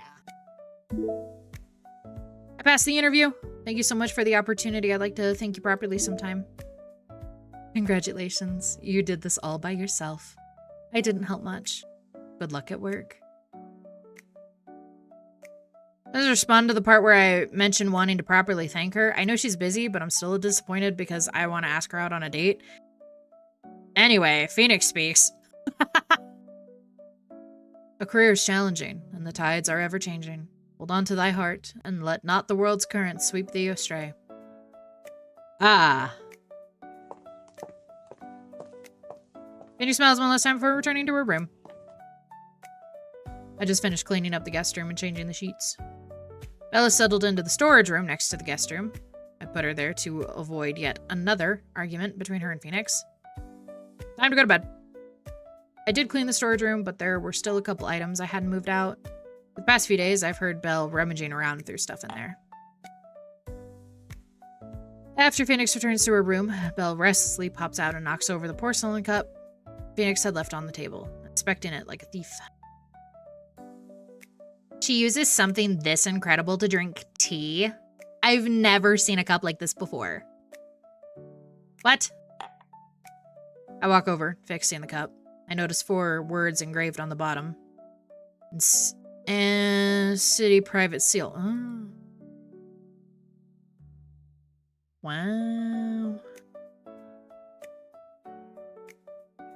That must be from some city thousands of years ago. Corners of my mouth twitch.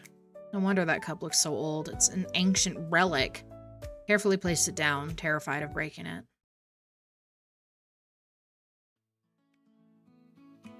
Next day was a Saturday. Megan was over the moon once I told her about getting accepted into Huan Yu and gleefully encouraged me to go out and celebrate. I have been miserable because of my soulmate problems, but it'd be nice to forget about those worries and enjoy a night with my friends. I immediately begin discussing the details with Megan. Let's get barbecue. We can go to that place you like. Sure, I've been craving their drinks. Why don't we invite Cassidy? She's been in a bad mood recently, so maybe she'll cheer up if we invite her. The more the merrier. Cassidy might not enjoy events with so many people, but I should still ask. Are you free today? Want to grab dinner with me and Megan? Where should we go? The barbecue place we've been to before? Sure. I have a question. Remember my sister? She saw the message you just sent and was quite interested in this dinner. Eleanor? Can she tag along? It's fine if you say no.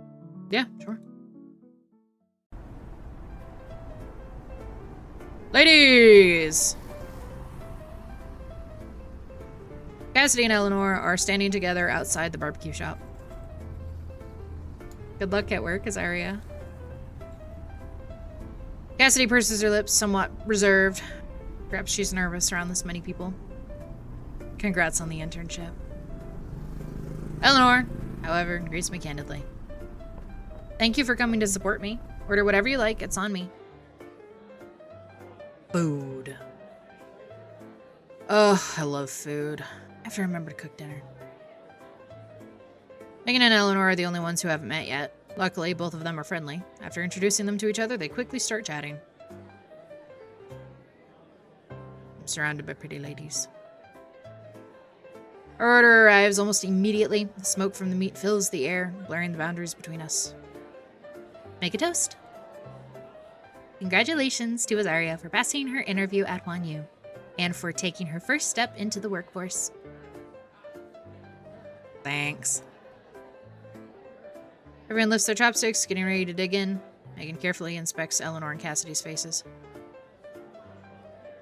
You two look the exact same, but your vibes are completely different. Twins always look similar. I didn't notice it at first. People always got us confused when we were kids, but after growing up, Cass and I started dressing differently. We don't look that alike anymore, do we? I am so jealous. I wish I had someone who looked like me that would attend class and take my exams. Convenient, isn't it? Wait a second. How did the conversation get here? I glance at Eleanor, as if she's sensing my gaze. She smiles, amused, before changing the subject. That's alright. Twins can be different in many regards. We have different talents, different hobbies. We pay attention to different things, too. I'm always attentive in class, but Cass is different. She cares about her classmates a lot. What? Cassidy? That's enough. Cassidy blushes as she dips her head, flipping the meat. Eleanor ignores her protests, her grin growing wider. Yeah, she always talks about a classmate named Megan at home. I kept wondering who it was. When Azaria invited me, I thought it was the perfect opportunity to find out. Really?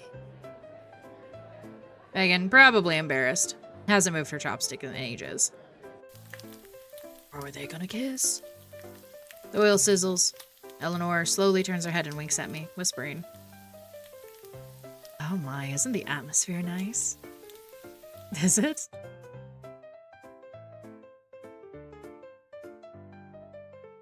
We laugh and continue talking. Before long, the table full of meat and vegetables turns empty. I am full. This place is delicious. Of course, I knew you'd love it. It's rare that so many of us are hanging out together. It'd be a shame if we all went home now. Why don't we go do karaoke? Cassidy's expression is complicated. He's never enjoyed such noisy scenes. Eleanor appears by my side, winking at me with a smile on her face. Maybe another time. Something I'd like to talk to Azaria about. Oh? Are you saying something that we can't overhear? Megan's eyes fill with excitement at the prospect of gossip. Her eyes dart back and forth between me and Eleanor. She grins, dragging Cassidy along with her. Megan. Okay, you can talk. Cassidy and I are leaving.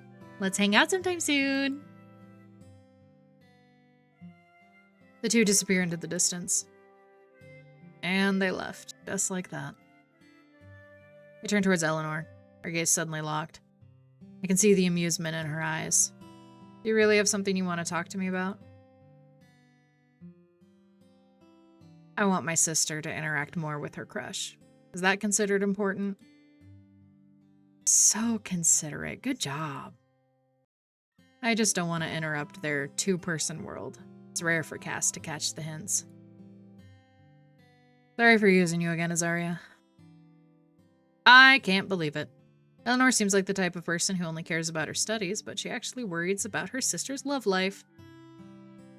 I love that this world is full of queerness.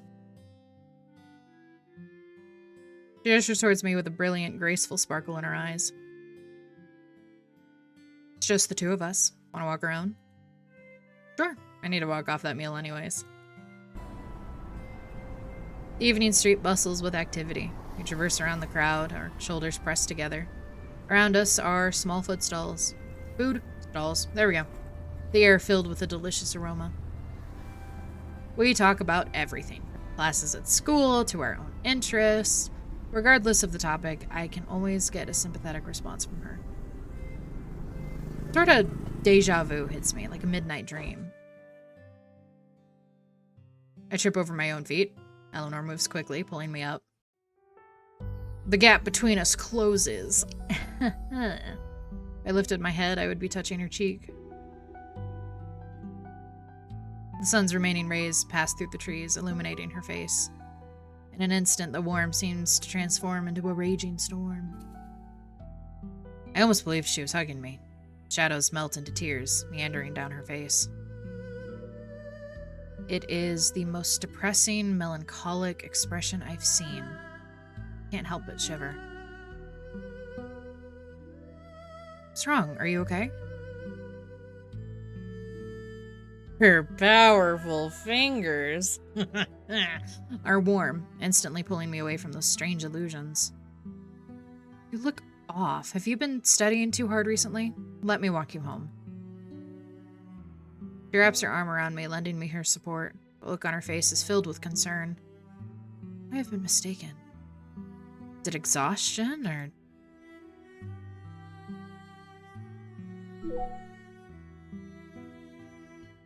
Have we met before? Phoenix says I have to find my soulmate. When we were talking the other day, she recommended the classmate from another school that is both mentor and friend. The mysterious feeling I had just now interweaves with those words from my memory, sending a ripple through my heart. The leaves rustle in the brisk wind. The streets, the chatter and laughter of pedestrians ebb and flow, never ceasing. We, on the other hand, are staring quietly into each other's eyes, as if we're the only people in this world. If we have, I wouldn't have forgotten. The dusky haze silently envelops us. It's getting late. Our surroundings have been dipped into a shade of twilight. Eleanor's eyes engulf me. It's almost as if a long, long time ago, a scene like this occurred in this universe. I and an old friend had been lost in each other's gazes. Why was she so calm when answering my question? Maybe I'm not imagining this sense of familiarity, or maybe the person in front of me is the exact same, carrying a secret along with her. Alright, I don't know why I asked that. I shake my head, trying to rid myself of this strange, melancholic feeling. Actually, It's nothing. Perhaps it's just fate. What do you think? Maybe it is. I awkwardly chuckle. It's getting late. We should head back. Thankfully, she doesn't bring up the subject again. Fingertips brush against my hand, though I don't know whether or not it was intentional. Suddenly am overcome with the urge to hold her hand. Oh my god, we're gay! The sensation of muscle memory leaves me somewhat terrified. Okay. Hand holding? We can have that on the site? We return to the crosswalk side by side, just like when we arrived.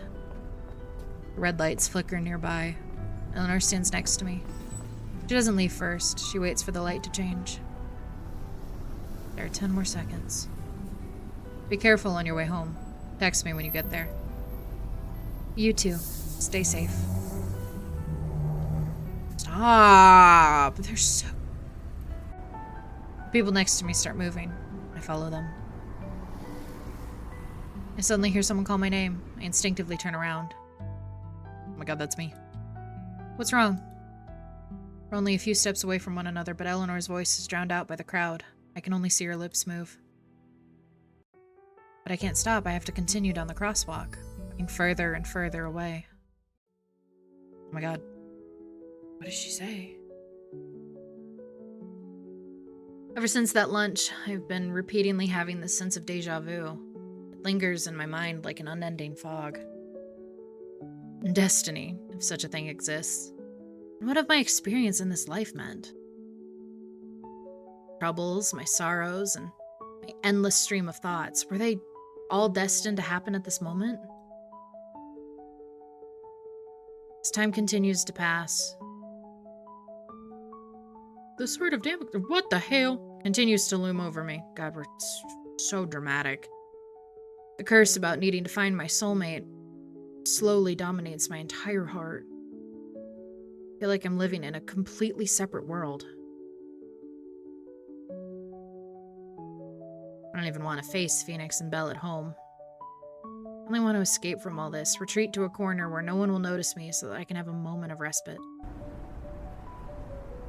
On Sunday morning, I leave my apartment. Brisk air outside helps clear my mind. The scrambled thoughts of mine spread like wild grass.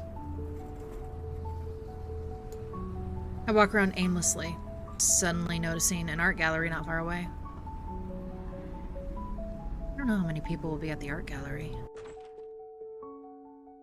I push the door open. The simple gallery stretches endlessly down the hallway.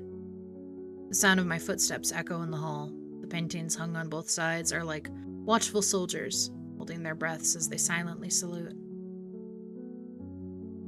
Oh. Am I really going to die if I can't find my soulmate? It's not that I haven't fantasized about meeting her. I yearn for a relationship that'll last my entire life. But the moment when I realize my soulmate truly exists in this world, my heart starts panicking once more. Would a love that's swept along by the currents of fate be a love that's true to my heart's desires? Lost in my thoughts, I realize I've been standing in front of this painting for a very long time. The person in the painting has blank eyes, yet has been watching me this entire time, as if ridiculing my ignorance and incompetence. Suddenly, I hear a gentle, calm voice from behind me. Do you like this painting? It's Iris. I spin around. I don't know when Iris showed up, but she seems to have been quietly standing by my side for a while. With my mind in such disarray, I didn't even hear the sound of footsteps approaching me. Perhaps seeing how absorbed I was, Iris leaned down slightly towards me when she spoke to me.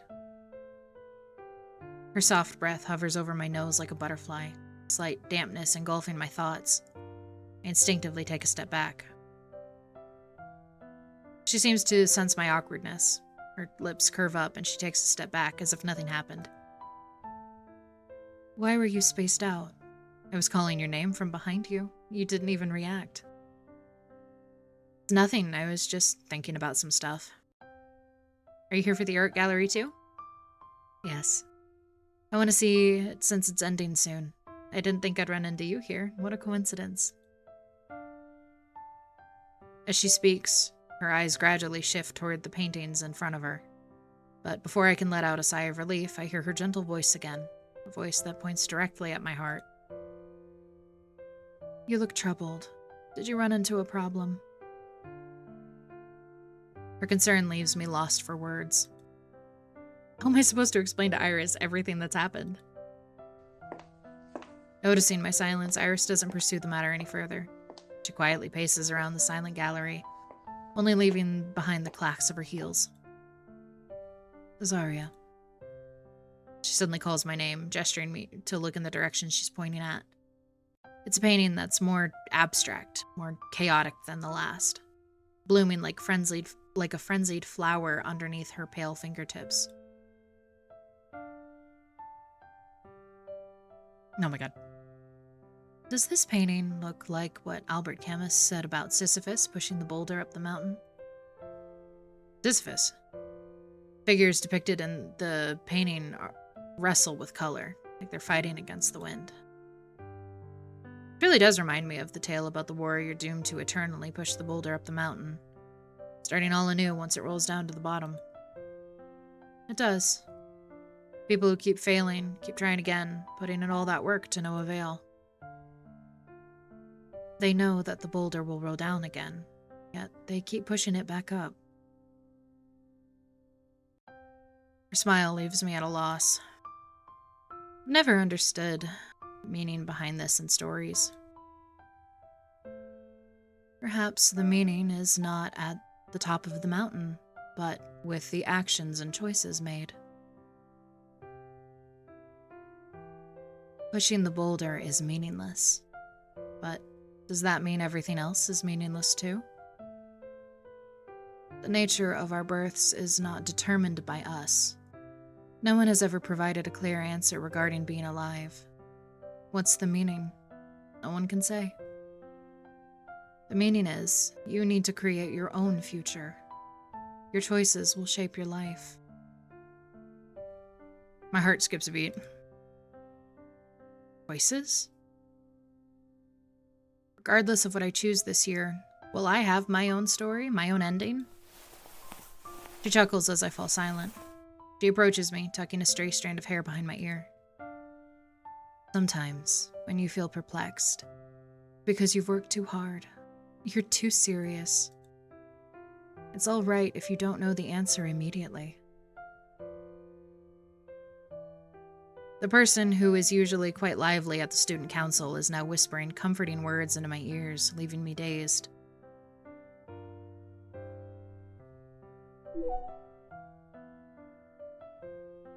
She pauses for a moment. I seem to hear her sigh. Everyone feels that way at some point, don't they? She doesn't directly answer my question, instead providing me a roundabout response. Don't worry, you're very talented. I trust that this brief moment of trouble won't stop you. Perhaps things will take a turn for the better soon. If you want, you can come and talk to me whenever you feel this way. Of course, you can also feel free to reach out to me when you're bored. She's the same Iris as usual, considerate and sweet. But the fact that we're standing in this empty, quiet gallery makes it seem like we're completely isolated from the entire world. Warms my heart. This is the first time someone has touched my heart recently. I can't help but sniffle. Okay, thank you. Most of the gloominess that had built up over the past few days dissipates. I look at Iris beaming. Ah, good for them. I got a vase. Oh, let's see. We're about 4 hours in. My spine hurts. My spine hurts. I don't want to have to work at the host club. Or do I? Or do I?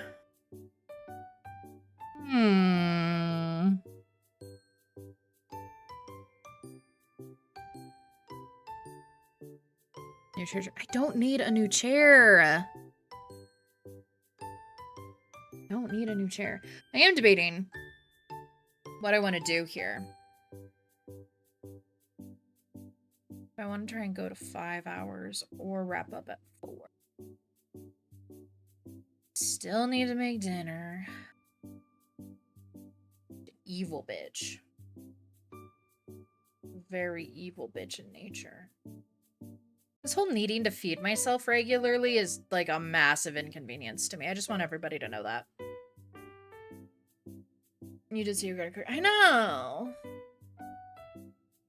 We might yap for the last 15 minutes of stream. And then it's a struggle. Oh my god, I love tofu. I love tofu. I want you guys to know it has been almost an entire year since we played this game last. It has been almost an entire year. Oof.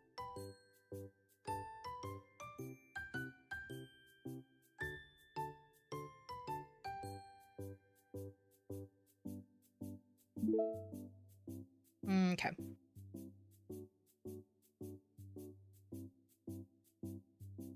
I'm going to turn the Jim Jams back on.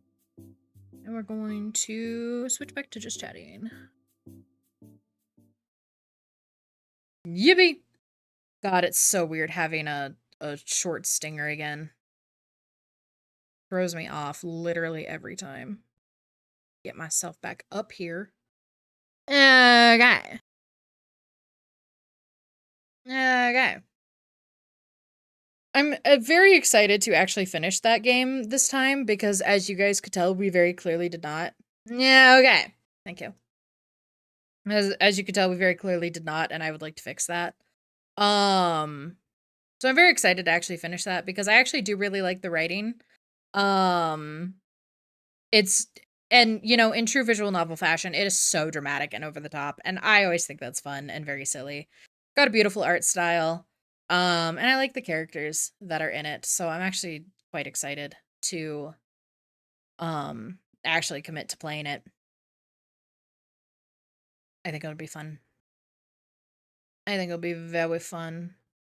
Let's see. I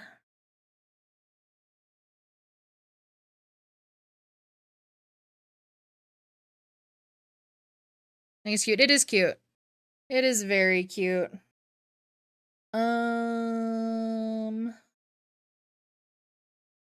Let's see. I wasn't real here. I know a lot of you guys weren't. A lot of you guys weren't real here, which is kind of crazy. You don't get to do VNs as much anymore. I don't do them a whole lot. Man, it's only been 5 months. Well, almost 6 months since you got here, Lutz. That's crazy. That's crazy.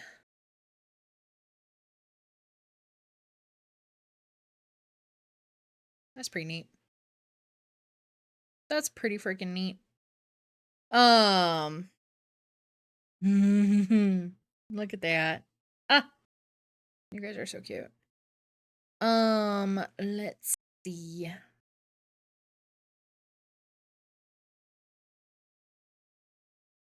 Yeah, I don't know. I'm excited to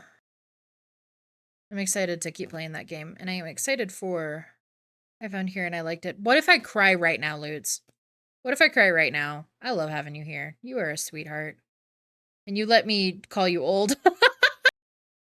You let me call you old, and I think that's great.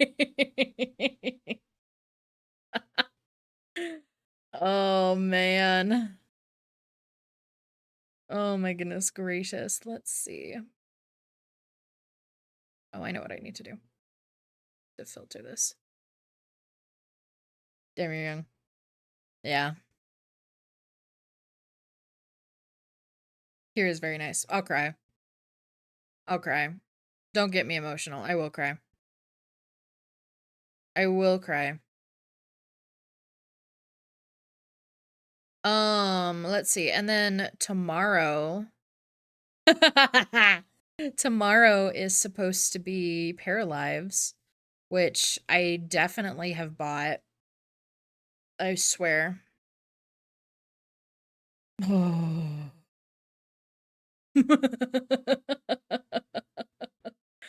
Oh, man. No, man.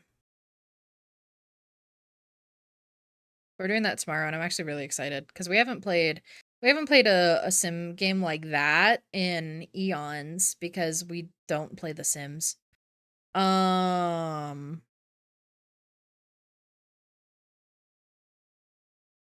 Oh, speaking of, I need to Atlas, remind me to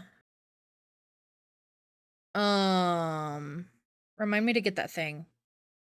Yeah, I haven't. Obviously, I have at no point touched Enzoi because it is bigly AI, and there will be none of that in this house ever. So that's not real. So it was either the normal Sims or wait till Paralives came out. And then Paralives came out. And now we're here. Thank you.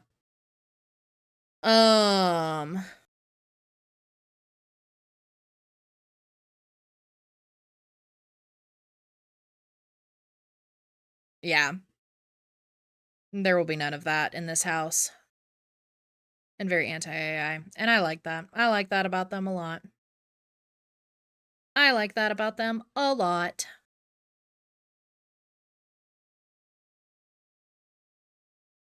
Let's see.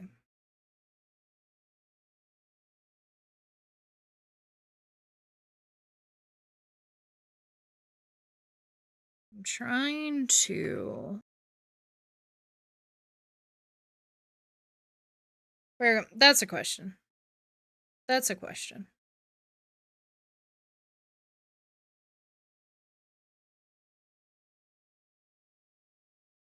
That's a question. It's always an adventure and a half because... Yes. Because during gay... During gay, I like to raid LGBT folks.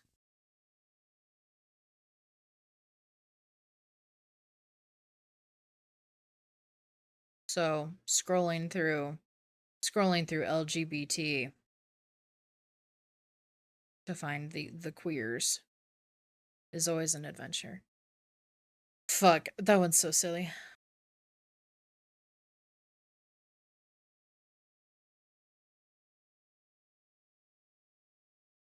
I don't know where we're going to see yet, so don't get too antsy. Don't get too antsy to leave. The Raiders, I know. I did my job.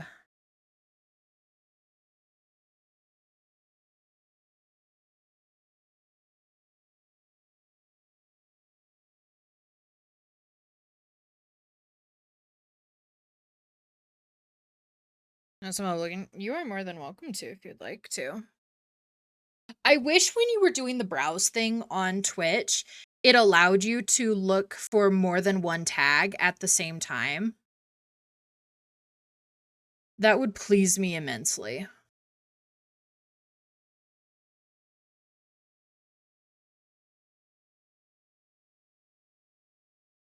That would make my life easier.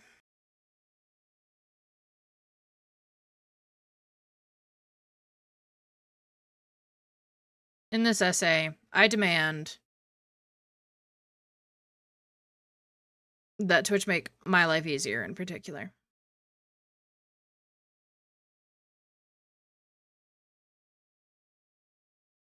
So says me. In this essay, I will.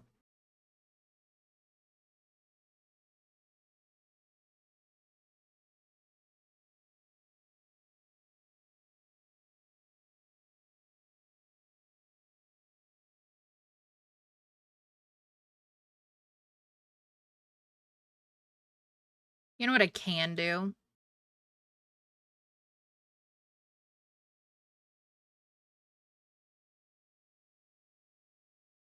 Yeah, it's just too hard to send you money if you wish it. Oh, thank you.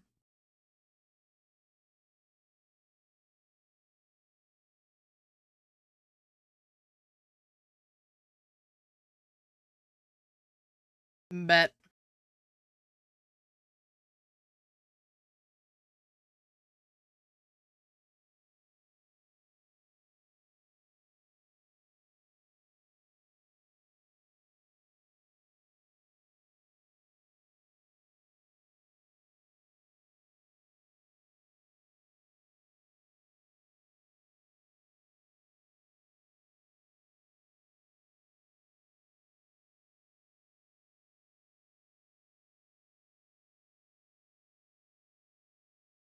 Cool. Hell yeah. Everybody say thank you, Aki. Everybody say thank you, Aki.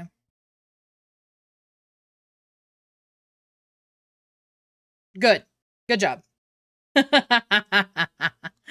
Meet up with the gays, and you are so appreciated. Oh, man. We love Akiayumu in this household. Ew. Okay. Mm-hmm.